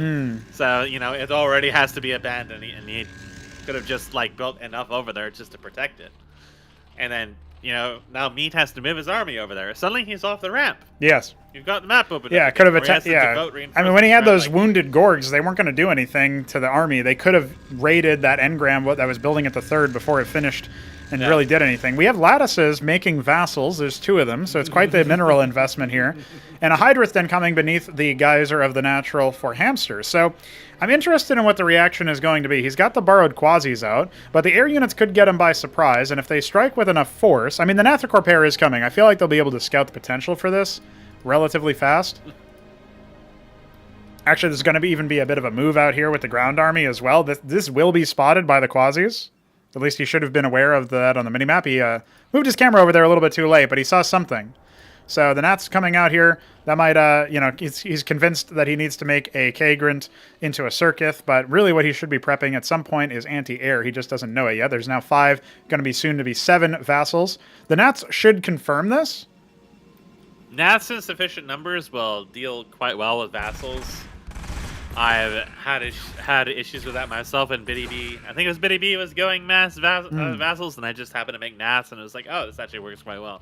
But if he chooses to go quasis against it, the vassals may be denied access to his bases, but they can really hold down the map a lot, and they really could like deny him a third, and Meat can just kind of like turtle off of that and transition to something else. Now he most certainly knows that there's vassals en route. There is some Spraiths on the way to try to stop that, but I mean, he can just keep making vassals, and if there isn't some kind of dedicated response to it, then they can just kind of run in murder workers, run out, and you can trade vassals for workers, and especially for the Zerg, they really don't want to be constantly losing workers, especially since you can see Hamster has done more or less what I was thinking he should do at this point, which is devote more heavily to gas. Yes. That's going to lead to Skithra cores, but he still has 400 gas in the bank at the moment.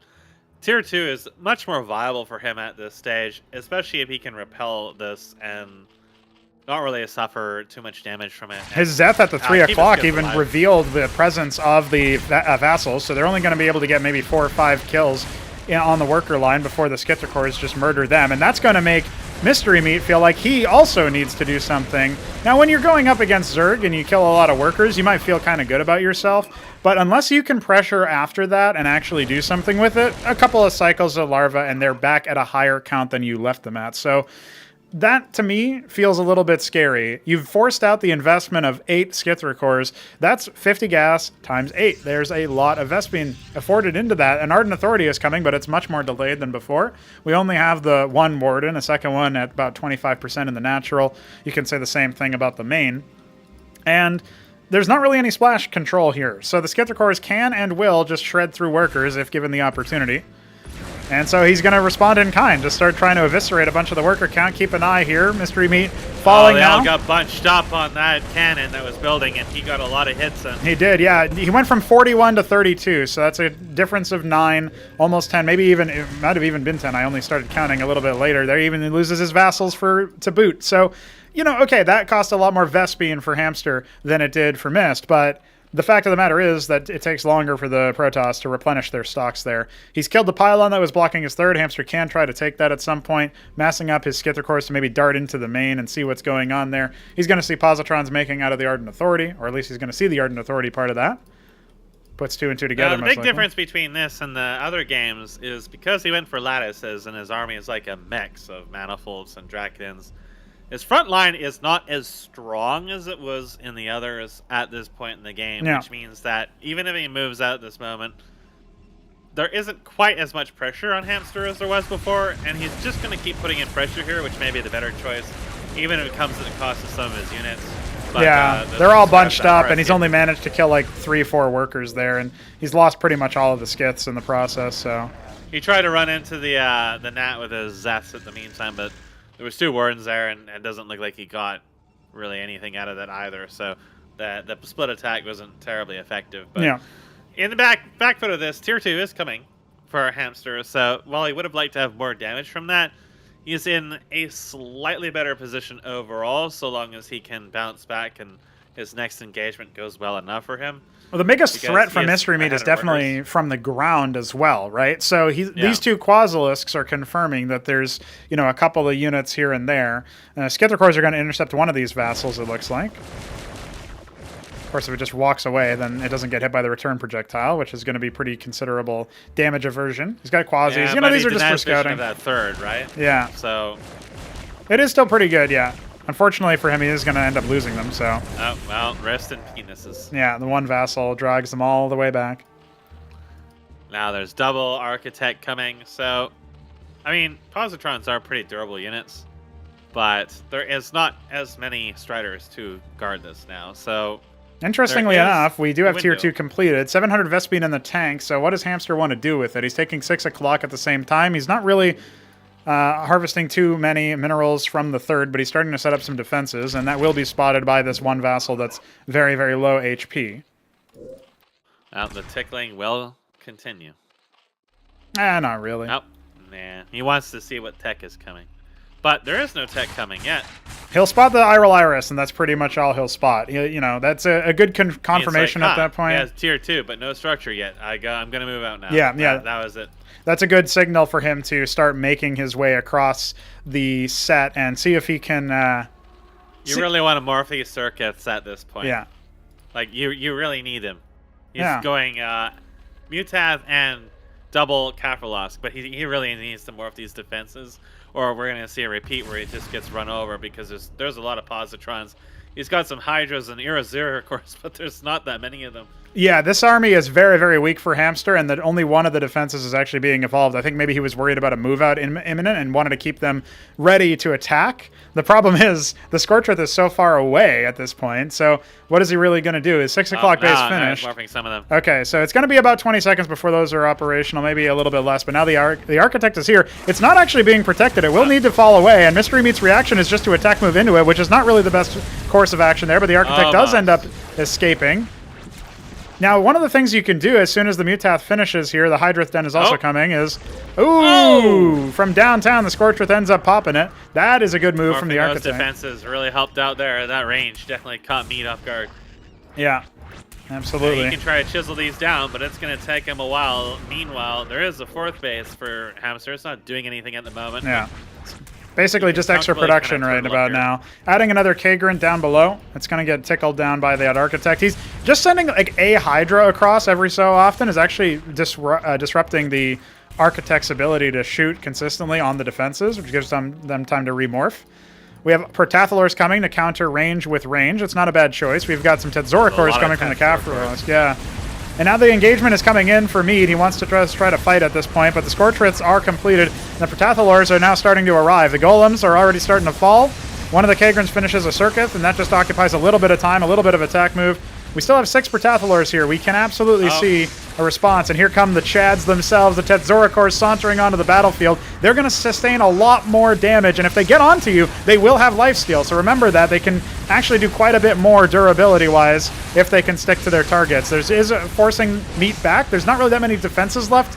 So once this engagement is sort of decided, the Protathalors really helping out quite a bit, but they are also very vulnerable. Meat's losing piecemeal parts of his army, and it's a lot harder for him to reinforce at this point because it's so far away. Yeah, all the units are so slow as well. Some of those units are very expensive and very slow, so he's actually quite low on gas, so he has to actually kind of pull back, and that goes very well for Hamster.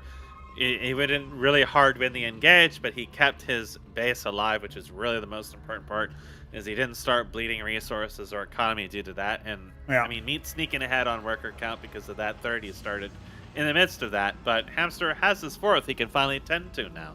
So he's still going to be ahead of base at the end of the road of this, and this is definitely a much stronger situation than he was in the first 2 games.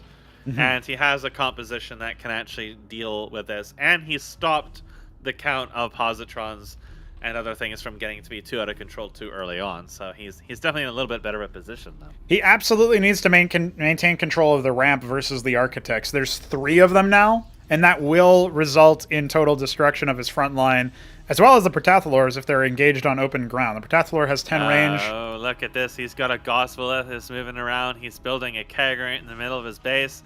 He's building the Iraleth. There's something cheeky afoot. I think it's just going to be drops again. Yeah, he wants the drops again. I don't see any...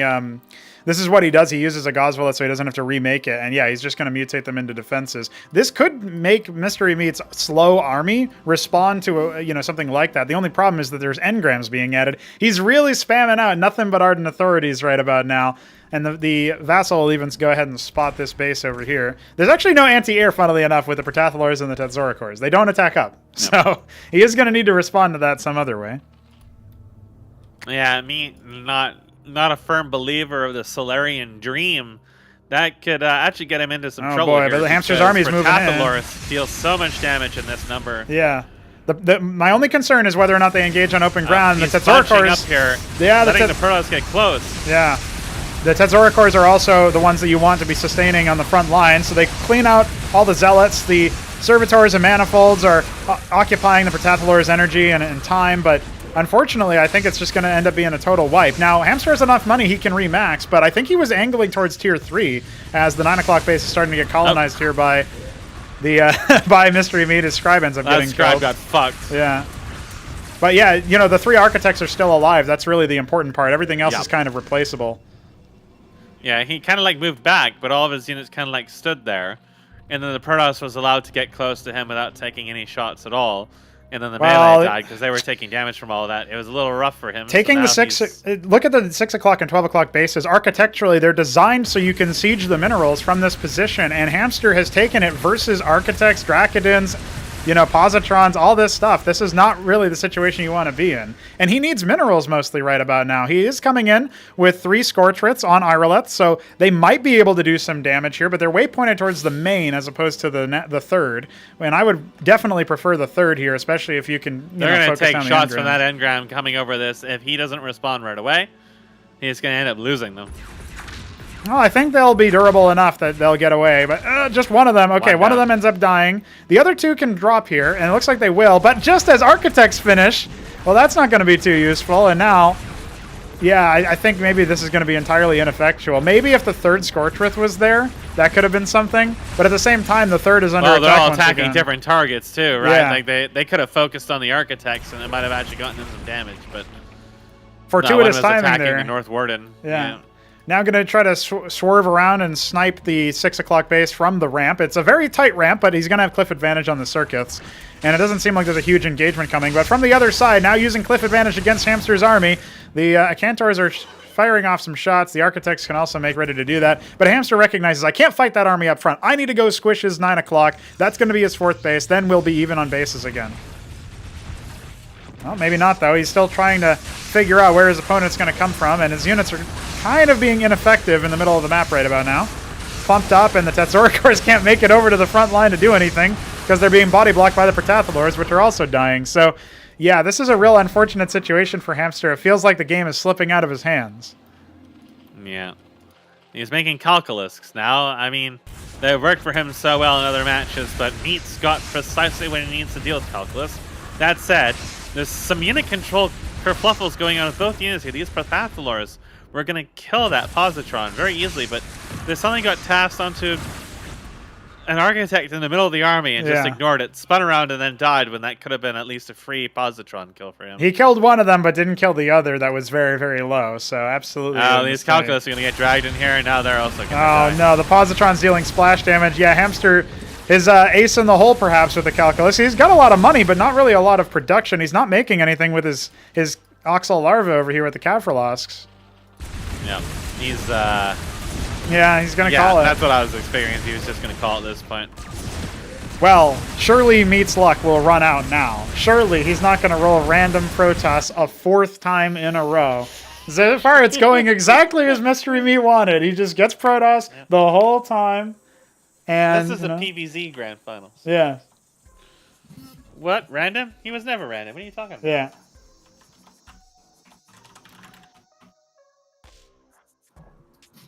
He picks Derelict as the 4th map of the set. Yeah, this is not going the way that he was hoping for, right? Mystery Meat has rolled Protoss 3 games in a row. And this is kind of what I was expecting to happen if he rolled Protoss, is Hamster is definitely not at Meat's level. And this is kind of what I was saying before, is that if Hamster gets tested, especially in like the mid game, I think he's going to really struggle because a lot of the games that he was fighting against, his opponents were not doing well at this point. And he was like securing either major advantages or something like that within the first, you know, half quarter of the game that it didn't really matter, but yeah, that's gonna be rough. Yep. You know, this is Hamster is in disbelief. How could he roll Protoss 4 games in a row? Yeah, it's oh, no. You know, this is definitely the spot I kind of expect the Hamster to be in, is that, you know, he doesn't have much experience against Protoss that he said, but it's also that, like, there is a lot of control issues I'm seeing pop up for him There was a lot of moments throughout the games that he was winning that felt like there was some decisive moments or some other stuff that if he was under pressure, it wouldn't really work out. And that's kind of... Got him. The Alice Blue Protoss in the bottom left is Mystery Meat. The Dark Spring Green Zerg, that's Hamster in the top right. Now, Derelict has done well for him. He was able to harvest uncontested from the middle of the map. And you're right that the Protoss so far has definitely confused Hamster. But I will say, to his credit, he's played better every single game. It's just... he is improving. Yeah. Is that going to be enough of an improvement? Doesn't he feel like he needs to just change everything up dramatically? I mean, he's going for the Quaseth pool first. The best of 7 is not really going his way just yet, but there is a potential for him to put a number on the board. And then maybe that's the end of Mystery Meat's luck. Maybe he rolls Terran and Zerg. And then Hamster can strike back and get some points on the board. But he has to do it. He has to overcome a great challenge here, as his tickle is indeed logged. Gateway coming up first. Quaseth Pool, of course, is just about done.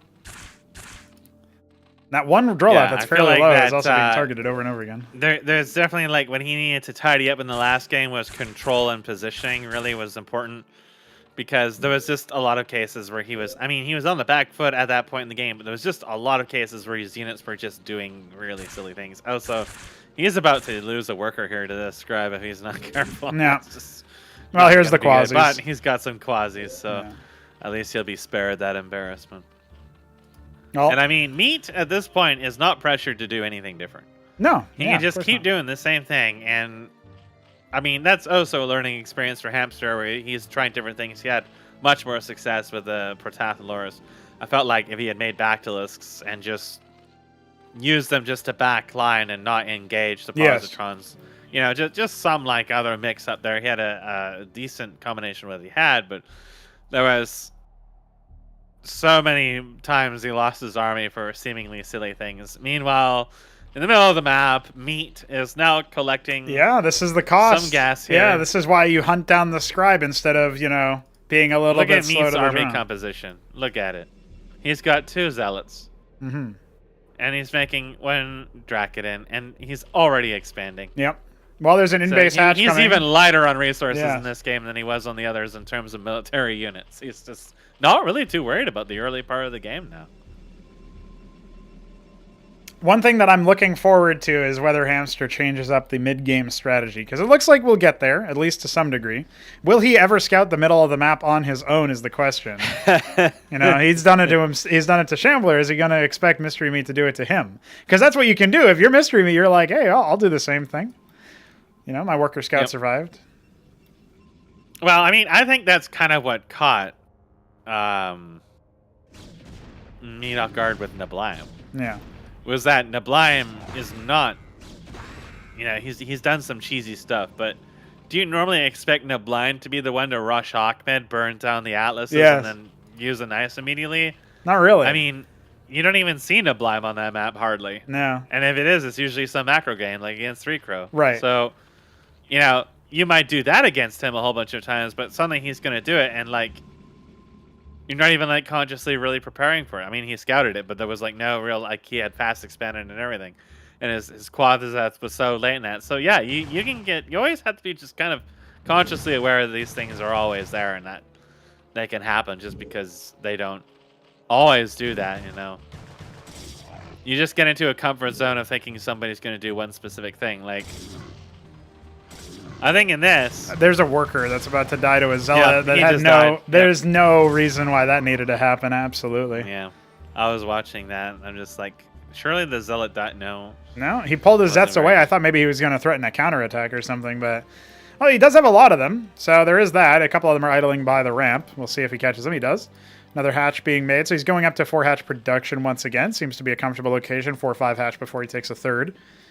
But is that going to be enough? Like, we actually don't have an Ardent Authority coming up here for Mystery Meat. No. So that's kind of interesting. This would be the opportunity for Meat just to suddenly change his tech. Look at the middle of the map.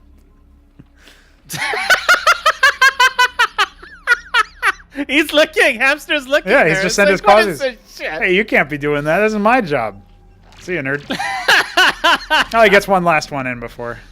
There were 2 scribes at the choke, like maybe they were going to go in and also harvest, join their brothers. Yeah, that might have been it, you know. Yeah.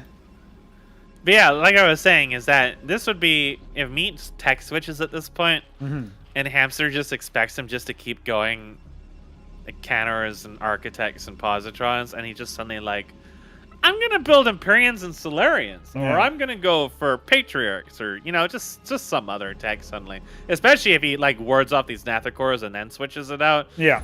Or he could build it, kill them, or defend them, and then just cancel it and build something else. Like that would really fuck with you at this point. Oh yeah, absolutely. Now in this like 4 matches in, and suddenly decides to tech switch, and you're just gonna assume he's gonna do the same thing because he keeps winning off of it. He can just not do that. And you know what?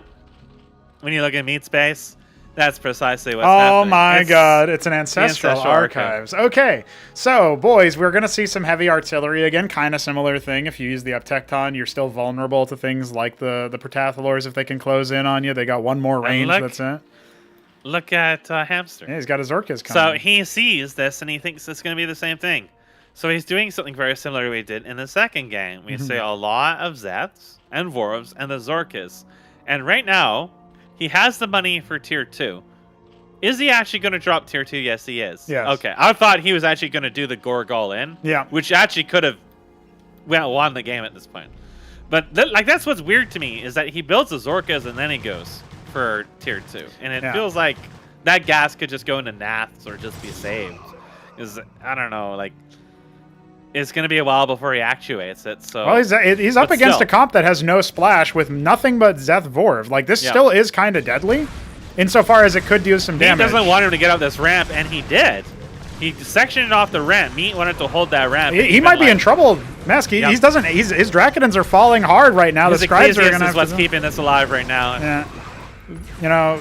Just falling back, using the body block with the Scribes. The group here is not really being microed to perfection by Hamster. Could absolutely be picking off some workers. Is he going to dive up? He's not going to dive up the ramp. He's going to leave there. But that was a lot of military. And so now all of the teeth that Mystery Meat was building up over time as he adds a second Ancestral Archives, I don't think that's going to be enough. The 3 gas workers he snuck over there, the pacifist harvesting is going to be done for. And if he builds nothing but Uptectons, there is a Spire coming. If he builds nothing but Gorgakors and Mealisks, suddenly he has got already the tools he needs to deal with the Uptectons. Yeah. I think that Hamster should be a little suspicious that none of the units that the Ardent Authority makes that normally are out by this point in some force. There's no Architect, no Acantor, nothing. This is where you want to scout with like a Nath or something for sure. Like he should think, okay, he's doing something different. Something else is going on. But right now we'll see what his brain's at. What is he thinking? His Mutat Spire is nearly done. He is making some more Zets. He's banking a lot of money. He's going to do a mass switch over into Mutas or something like that. We'll see what he ends up going. These Zealots could have done him a lot of damage if they had moved in during that, but now that window of opportunity is down. He all Mutas. Deal with the interior. Oh, that could be a real headache for Meat. Yeah, he has no anti-air splash whatsoever from this comp. He has a Patriarch as his second unit. Okay, there you go. That's the one thing that's going to be the tools he needs to deal with this. Yeah. And an Archon is being queued in the second structure. Yeah. Because Meat's actually really low in gas right now, and he hasn't done any capping. He hasn't even fully saturated that second base. So I am still worried if this is Muta Zeth, Vorv, something like that, that can absolutely win against the composition that Mystery Meat can just ignore the Archons. Yeah. Just ignore them. Yeah. And the Patriarchy gets slowed by Vorvs, that sort of thing. He can just ignore them, right? Yeah. And now I don't know if he's paying attention to his dudes being shot there, but he would have caught eyes on those units. And either way, he's going to come in here. He's actually going to ignore this completely because the army is there, and he wants to go straight into the base. Yeah, he can depower the pylon before a Patriarch or Archon's finish. It's not going to happen, though. So the first one is going to finish from that top one. This needs to be responded to by Hamster. He needs to fly away from before the Archon can deal all the splash. He's actually kiting backwards, but you don't deal that much damage to the Archon. They got 4 armor, and they move very, very fast. The Patriarch also laying in some splash damage. 14 mutas remain. It looks like 3 ended up dying in that engagement, but he kills the Wardens. He killed a number of workers. Yeah. And now he can go back in and pivot to attack the Nexus. You've got a ground-only army, buddy. I got air units. What are you going to do about that? It looks like 8 or so workers died in that, so it's not tremendous. But if he can keep up the pressure, it's momentum that he needs because he's got his third base down and mining. He's got the capitalist ready. Meat is tickling very aggressively. This is actually kind of dangerous for him to do because the Mutas can just kill this Uptecton, and he moved all of his units away. He didn't cancel the Nexus either. So the Mutas dive back now that the Uptecton is withdrawn and had support, but all 14 of them still stayed alive during that. They can regenerate and will. 12 o'clock being taken by Hamster in the meanwhile, and we have some Protathalors coming into the mix as well. There's an engram being built in the main, so if he can hunker down, yeah, and natural he's too. going to make an engram down in the nat, so well, he can probably secure himself so long as he prevents those from dying anytime soon. The Mulats are pretty low, so they're not going to go harass more. As long as Hamster keeps eyes out for thirds and prevents a third from ever coming up again, Meat's going to be just stuck to building what is presently going to be kind of a short-range army with all the Archons he's going to have, and the Tectons being quite slow. Well, the Mutas make contact with the Protoss army yet again. They do need to fall away because they will not win this fight. With no matter how much micro you throw at it, the Archons just move faster. But there are 12 Protathalors and 2 Zorius. A couple more units making their way in. We've got the Calculus, Calcure Pond out. So I do think that we're going to end up seeing some kind of engagement here, and I don't think Mystery Meat is favored, especially with anti-surface defenses being added to the third. His forces are actually going to be drawn forward. The Vorvs are here as well to slow things down. This can be the engagement that he needs. Hamster's control. Yes, the Patriarch is the source of range splash here, but it's not targeting any of the air units right now. Getting occupied by the Zorius, getting occupied by the other ground units. Now starting to throw some damage out there. The Protathalors are being engaged upon by the Zealots. Archon's charging on forward. One of them at about half HP, or shields, as it were. So the herd is being thinned from Hamster, but it looks like he was also able to deal with a lot of the lower tier frontline units, and he's still sitting pretty on the macro side.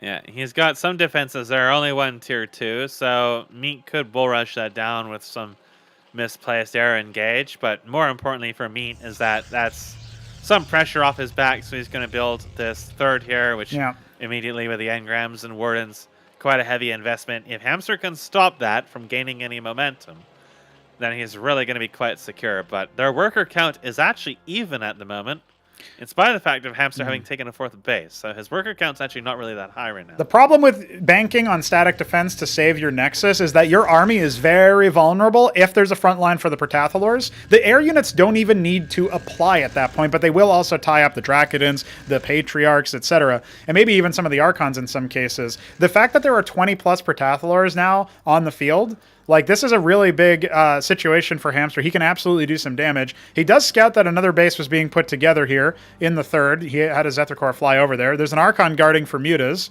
One of them could be overwhelmed with 14 Mutas, but there's not actually that many anymore. There's only the 8. Now pivoting into Calculusks for the air army, apparently. This seems to be what the play is right now. Guarding a potential 4th base location here on multiple fronts. He's really bulking up defenses in that top base. He knows that if that gets sniped by something, and it's just going to be very hard to hold out. And now it was just scouted, so you see his kind of positioning here to see if the army is going to come this way. I feel like Mystery Meat, there's merit to pivoting away from the Ardent Authority. The Mutas are actually besieging the worker line on the third now, and that's forcing the ground army to move backwards. There's merit to pivoting away from the Ardent Authority, but I feel like Mystery Meat might have just been like, well, I got kind of unlucky, my opponent got unlucky, I'll be merciful. And I'm not sure he's going to be, if he's going to regret that or not. The Zorius are kind of body blocking the Protathalors right now. They move a little bit faster, so melt to this is a really poor engagement from Hamster. He's waypointing some more units out there. He's going to try to hold from the ramp. The Archons need to be focused down, but there's not enough Protathalors left to do so anymore. And that's a lot of his army actually just being completely butchered by the heavy units here. So this is still very, very... Hamster's army was nowhere near big enough to be picking a fight with that. Yeah. That was a massive amount of firepower in there. And to make matters worse, he kind of walked into it. So that's kind of like the story of the Sideshow match that happened quite often, was he would get himself in a bad position, and that really is stifling the output that he's got there. He's got lots of money. He could put tier 2 defenses on that top base, and it seems like Meat might be posturing to start isolating these bases here. Yeah, taking 9 o'clock right now is Mystery Meat, so that'll be his 4th base, and his army is still roving on his side of the map, interestingly enough. More Protathalors joining the fray, not banking any gas for tier 3 or anything of the sort, not really switching out to any other units either.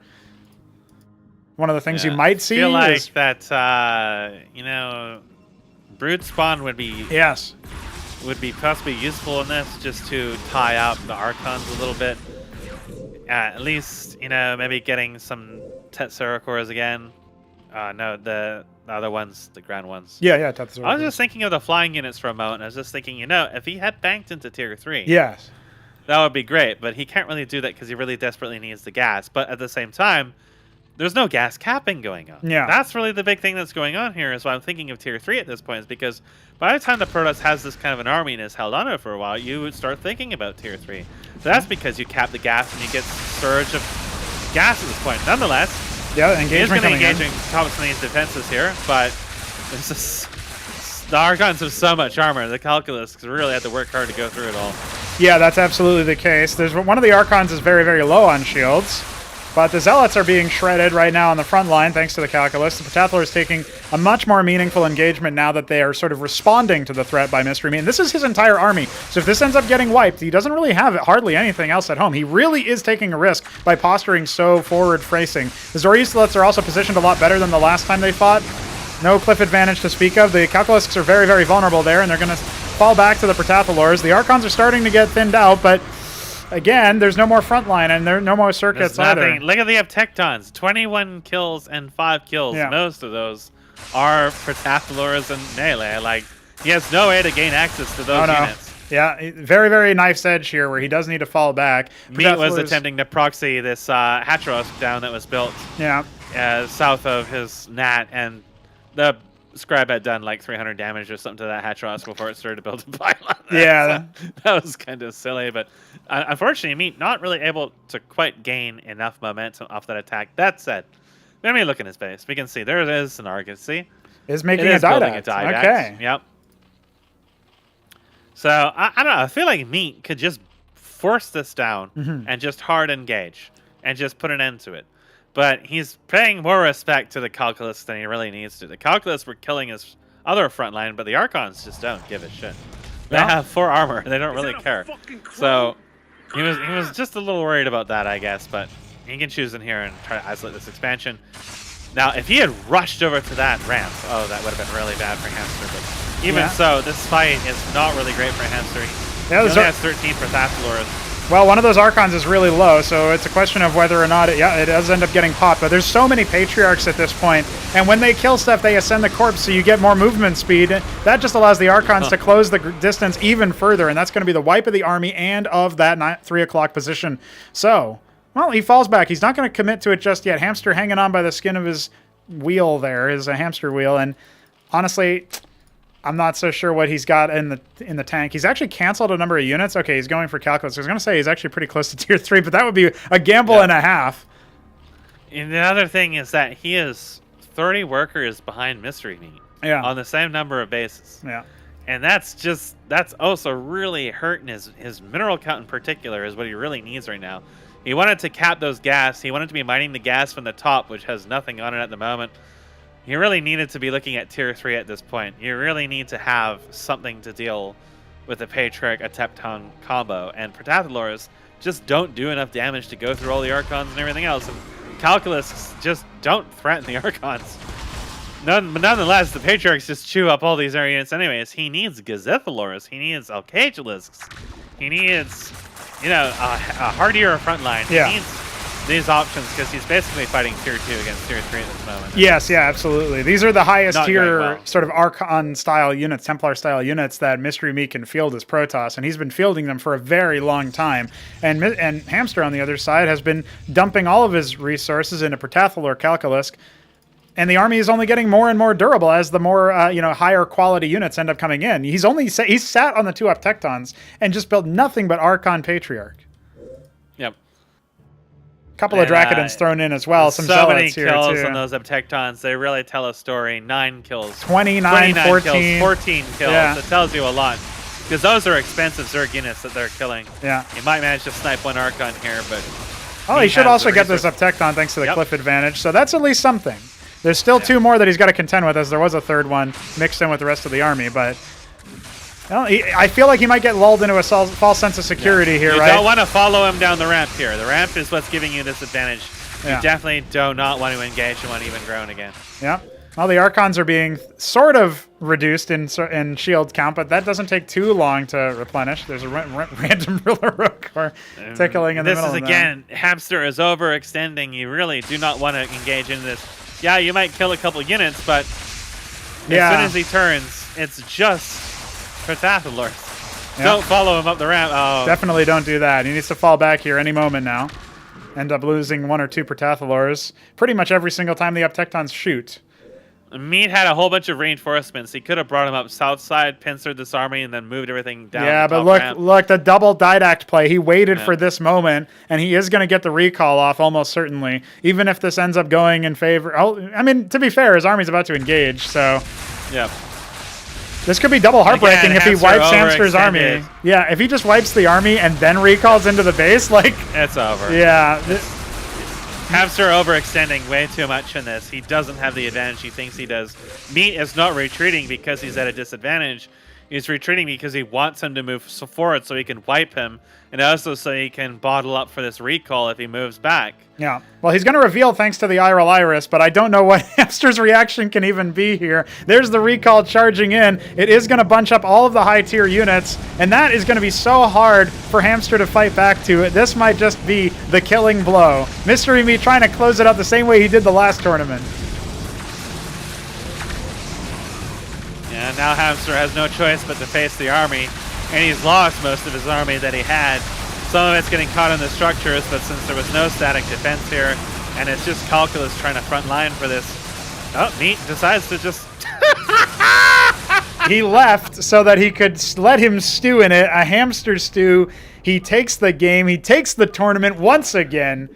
That's Mystery Meat as your champion of Ascension 6. Random isn't random. He takes it all.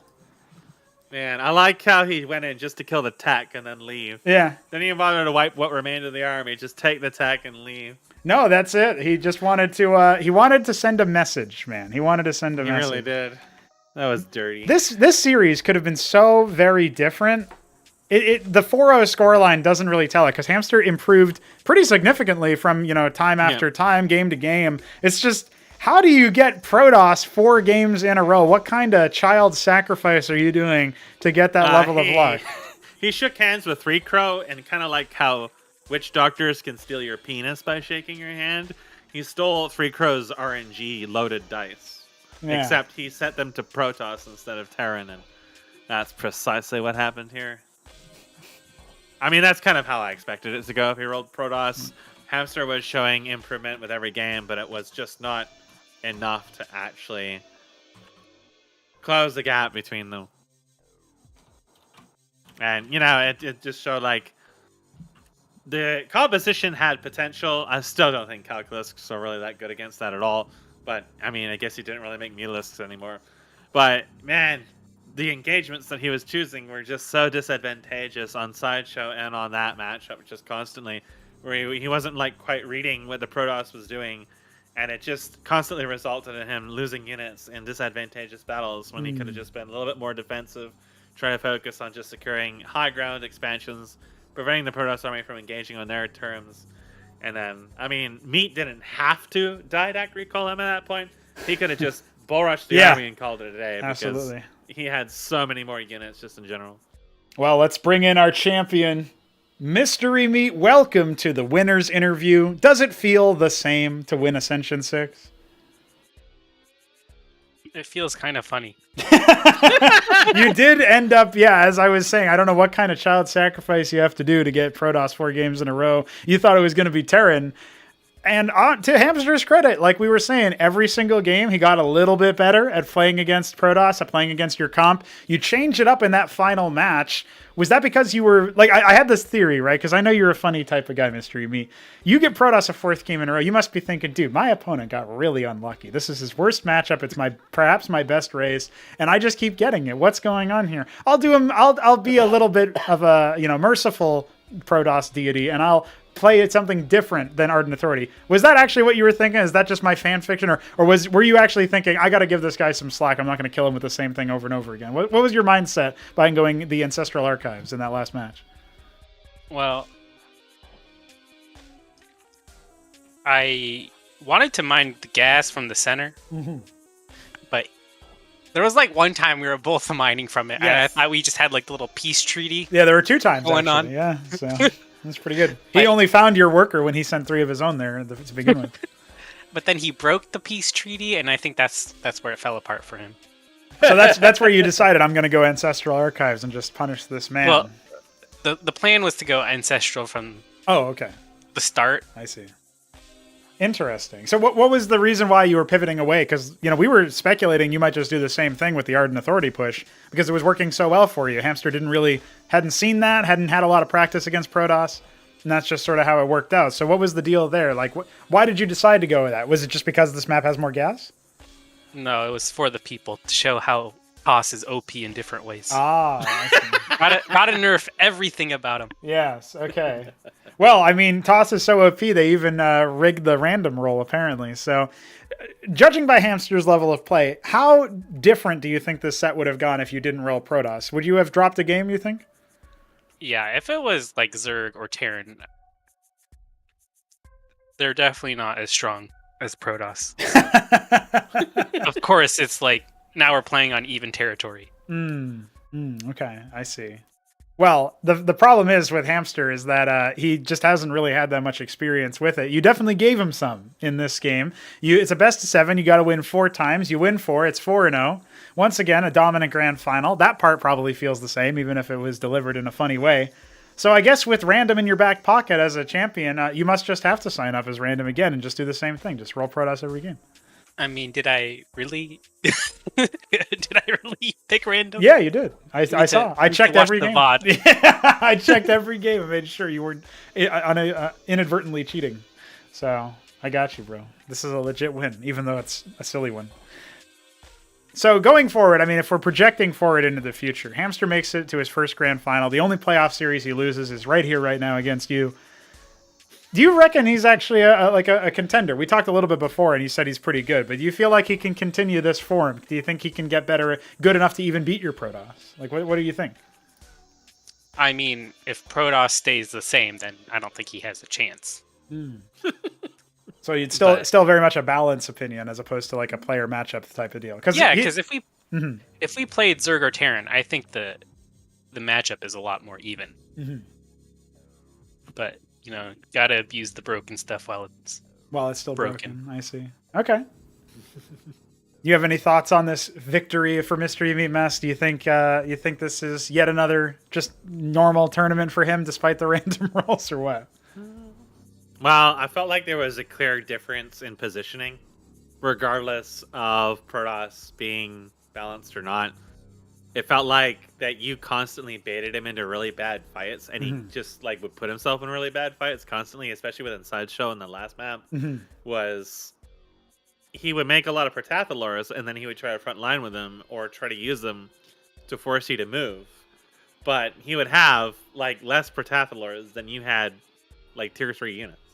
So I don't think it was just like Protoss are really strong. I think it was just like he was constantly thinking he was ahead of you when he really wasn't. And especially in the last match, it felt like you were just baiting him constantly. And he was a very, very hungry hamster. He really wanted that head of lettuce, and he just kept taking it. Is that how you felt when you were in the game? Because that's how it looked.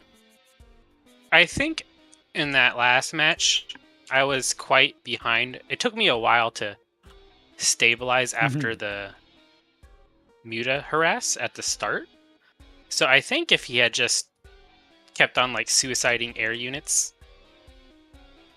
into like send like 1 or 2 mutas ahead to draw the shots, come in with like 20 more, snipe engrams, snipe probes, then I would just be on the back foot all game and couldn't do anything, and then I'd just have to turtle up with like mass engrams or whatever, and then he just keeps on growing across the map.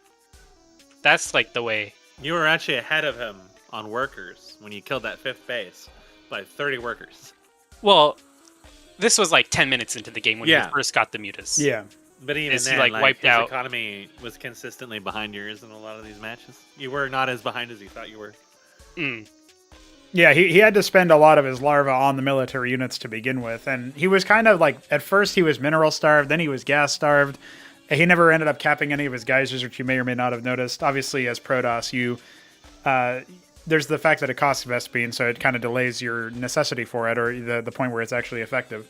So you yourself didn't necessarily need to do it. But on the context of Zerg, it only costs minerals, and it's not even that many minerals. That probably would have maybe made a difference for him since he was so depleted on that. But, other than that, I think that last match was definitely the most back and forth of them all. And, he even showed the power of, going Zethracore, Vorvacore only against your Dracodon army, where you really didn't have much that you could respond to it with. Yeah, the Zeth Vorvs are really good against the gateway units. Mm-hmm. That's why, I wanted to, stop the mining in the gas in the center, because I knew he was going for, a tech rush if you're mining that gas. So I brought some, battle probes to just mess up with the pathing. Right. Yeah, that definitely helped him so that he did minimal damage. He kept more of your units alive than otherwise would have happened. You kept kiting back. I was expecting him to at some point dart up the main, just to have the wherewithal to say, okay, these 2 Zeths and a Vorv that I left over with, not going to be too useful in a fight. Let me just jump over here and see what he's got, or send 1 unit up there to see what he's got in the main. But he never actually scouted the Ancestral Archives. And even if he had, I'm not sure he would have known what units it made, because I don't think he's played against Protoss too often. So kind of an interesting situation to find yourself in. There was a lot of back and forth in the middle. I'm sure Biddy B was happy seeing the grand final end on his map, and the first time he manages to make a map and that gets into the tournament and all that. So kind of cool for him.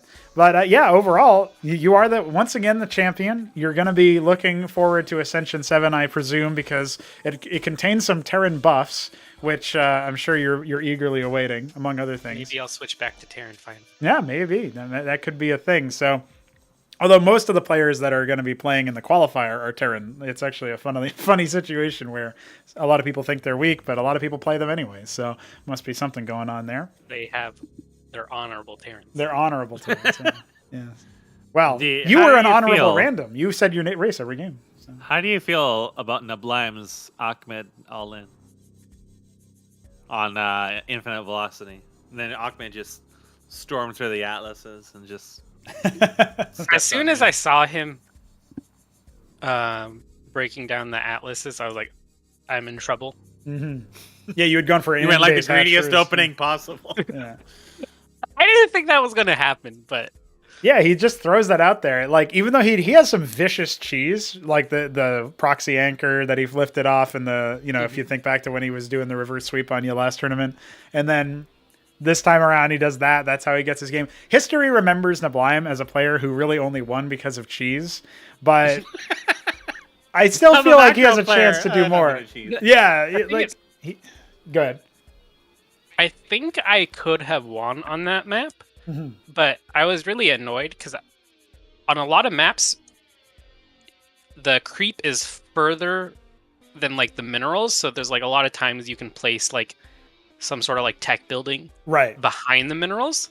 But on infinite velocity, there's so many minerals in like weird places that you can't fit anything behind the mineral line. Yeah, you needed to make a Kagrant like inside your mineral line basically in order to do that. Yeah. So he sniped the Kagrant or the Quasith pool, which was kind of annoying.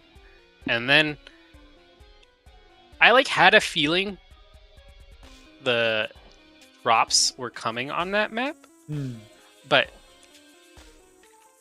I think you like noticed like there's like a lot of games I was just like queuing stuff up so much, and it was just like the lag was like throwing everything off, where like I would think things were like be ready to be made again, but oh yeah, I see what you're saying. And then you like, queue it up instead. Yeah, it's just like everything is like 3 to 4 seconds later. So after like 30 seconds, it's like instead of having 2 units, I'd have like 5 in the production queue. Well, it didn't seem like we had any lag this time around in this grand final, so that's good. And even the one hash happened, it didn't even really matter because you had already won, thankfully. It wasn't actually a match-altering situation, but yeah, it worked out all told. You were able to get the dub. The only thing you had to deal with was the extra high latency, so maybe like a worker escaped you or whatever, and that was pretty much it. So yeah, with any luck, we'll see. Yeah, what we have to do is we have to get this game really big in specifically West Coast of USA and Canada, and then surely there won't be any lag at all. Surely it'll be great. Canadians don't own computers. It'll just be like Seattle and Portland and other degenerates. There you go. So yeah, basically Mystery Meat just needs to start getting all of his family to play it, and then he can play them in the grand final, and then there won't be any lag. Work out. So, well, Mystery Meat, you are the champion. Once again, I have to make another Discord roll and give it to you again. So you're stacking these trophies up. You got a ridiculous amount. I look forward to seeing your, acceptance of your slot, because I have to obviously send everybody who made it to playoffs the little sign-up sheet again to see if they're going to confirm their spot. That will tell me if there's any more than the 4 slots that the qualifier is coming up. But before I let you go, can you tell me about some of the players that are in this qualifier? Anybody stick out to you as far as the names go? Are you expecting any of them to be better or at least competitive than the current crop of top players that we have? Or do you think the top dogs currently, like yourself, obviously Shambler, neblime, maybe Hamster gets added to that list, do you think that's going to be the same? Or are some of the qualifier players, Hapsaya, Veek, etc., going to be challenging for that kind of throne? Is Veek playing Protoss? Yes. Well, then easy. Veek and Hapsaya are going to make it all the way because they play Protoss. There we go. All right. See, that's how it is. That's an interesting one. And no other names that really pique your interest there? There's another guy, Sarcasm, is also playing Protoss. Maybe he can make it. It's going to be 3 Protoss in the top 4, guaranteed. All right. Interesting. How it is. That's 3. Well, okay. We'll see what happens. If you play Zerg, you're throwing in the towel. Could be. If you really want Hoopsaya to show me, play Terran. I know you love the add-ons.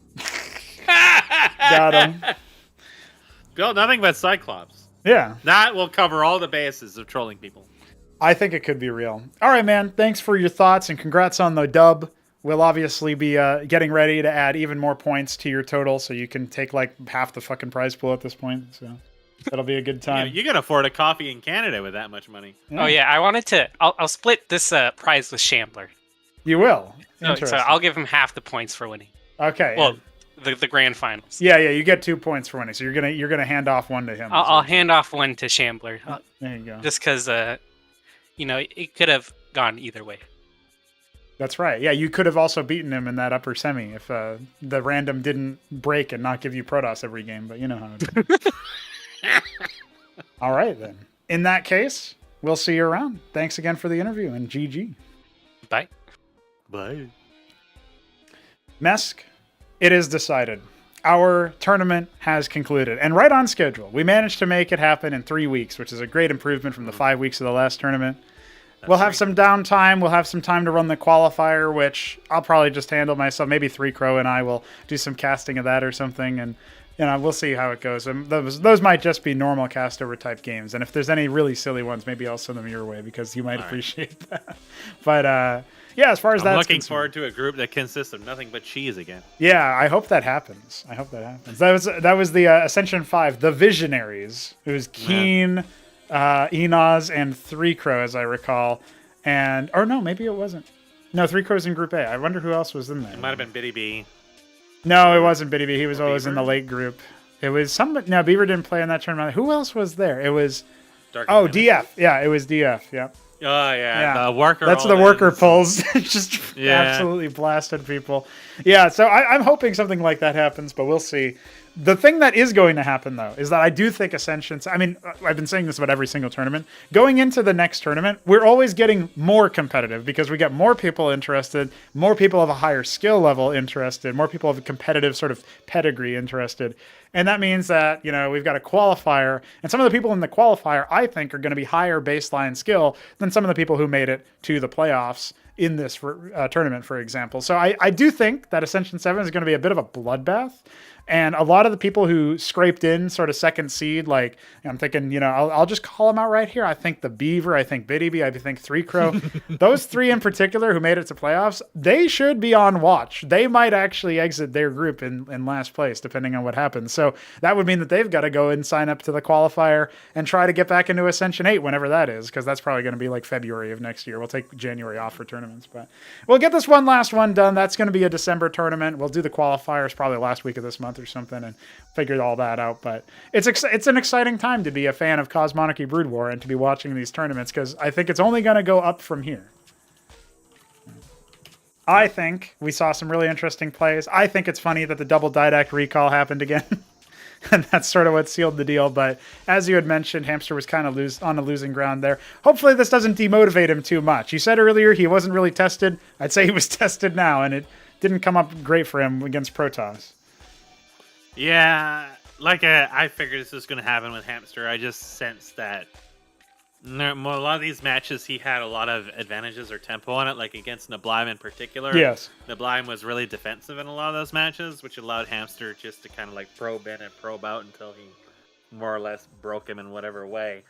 Whereas Mystery Meat was a lot more proactive, and that led to Hamster being either pushed out of his comfort zone, especially by extended fighting Protoss, which are obviously incredibly overpowered in your Protoss, and obviously the compositions he had to figure out as well. And he had some ideas, but his positioning constantly felt like he was trying to still play like he was against Neblime and really had the initiative, when he really didn't. He did not know how to play from the back foot.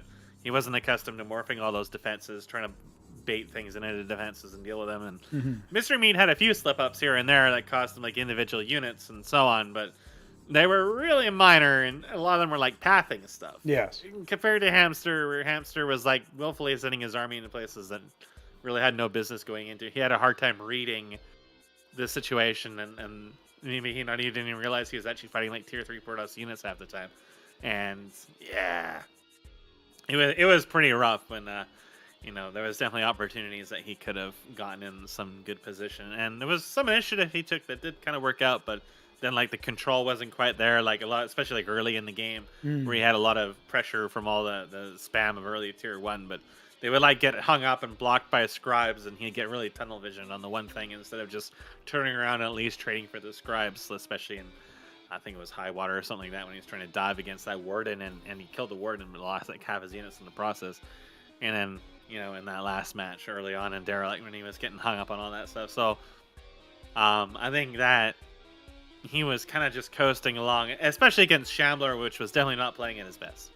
And, it felt like that might have not really given him the experience he really needed to fight against somebody who was going to bring their A game, and instantly just happened to roll their A race 4 times in a row. Yeah. So, there was no ramp up for that. It was just kind of like Keen's situation where, Keen was having either fairly easy matches or, matches where he just got absolutely obliterated. And, well, at least Hamster, I think, is in a better spot where he'll actually have something to learn from in that, and he can come out of that with more information. So I think he'll do probably pretty well coming into the qualifiers and stuff like that. So, well, since he made it playoffs, he doesn't even need the qualifier. Yeah. He's just sort of a guaranteed slot in. But I think I would be surprised to see him exit his group in last place. But it'll be more like who comes out of qualifiers will be higher level, but probably not. Like the overall skill level will be higher. Yes, so absolutely. He'll probably be tested more thoroughly. Yeah, that's true. So then he'll probably be, also practicing and be a little bit more prepared. And obviously everybody's going to play Protoss now. So. Also, I noticed that Hoopsaya said he's on West Coast, so I suppose he'll just grind out games with Meat, and they'll both just like hold sweaty, meaty hands and ascend to the top of the Protoss tree in a corkscrew. Well, now they can even be playing on pre-release instead of release, since Mystery Meat, the tournament's over. You don't have to practice on release anymore, so they can get a bead on whether the Imagine if I changes played. I had practice partners at the highest echelon. Yeah, that's true. It could be a real thing. My time zone literally crosses over with Neblime and them. Yeah, that's also true. Well, going into the qualifier is really exciting for me. I'm thinking right now it'll end up being double elimination, and we'll see how that one ends up going, where everybody's just in the one event. But we'll see how things go. Like, it could also be a bit different. What I'm mostly looking forward to is if we can get 4 more signups. We have 12 already, which is funnily enough for a normal Ascension tournament. Yeah. If we get 4 more signups, then we don't have to do playoffs, buys, or whatever, like the way that you do it, where one player has to await the winner of somebody else. So that could be interesting. I did end up pinging a number of individuals who have the Fraud Monarch tag, but haven't actually played any games recently, and I just let them know that, hey, they're still down. Well, so, a lot of people seen it sign into the server, assign themselves those roles, and never actually say a word for months on end. Yeah, that's why I end up. And you've already had to prune a bunch, is what I. Yeah, I just ditch a bunch of them so that they don't have that. But there's definitely some interesting stuff still there to be played and still there to be done. And I think if we bump that up, just as a reminder, guys, the qualifier signups are open. There's no limit, no cap to the number of actual players that we have there. We'll find a way to accommodate everybody, even if it's some wacky number like 33. But we'll figure it out, man. We'll figure it out. So right now the format looks like it'll end up being best of 3. for the initial matches. Maybe for the qualifying matches, that'll be a best of 5. I haven't decided on that yet, but that's just because there's going to be so many games that having them all be best of 5 seems like it would be a losing proposition. Even validating those without casting will take you some time. Yeah.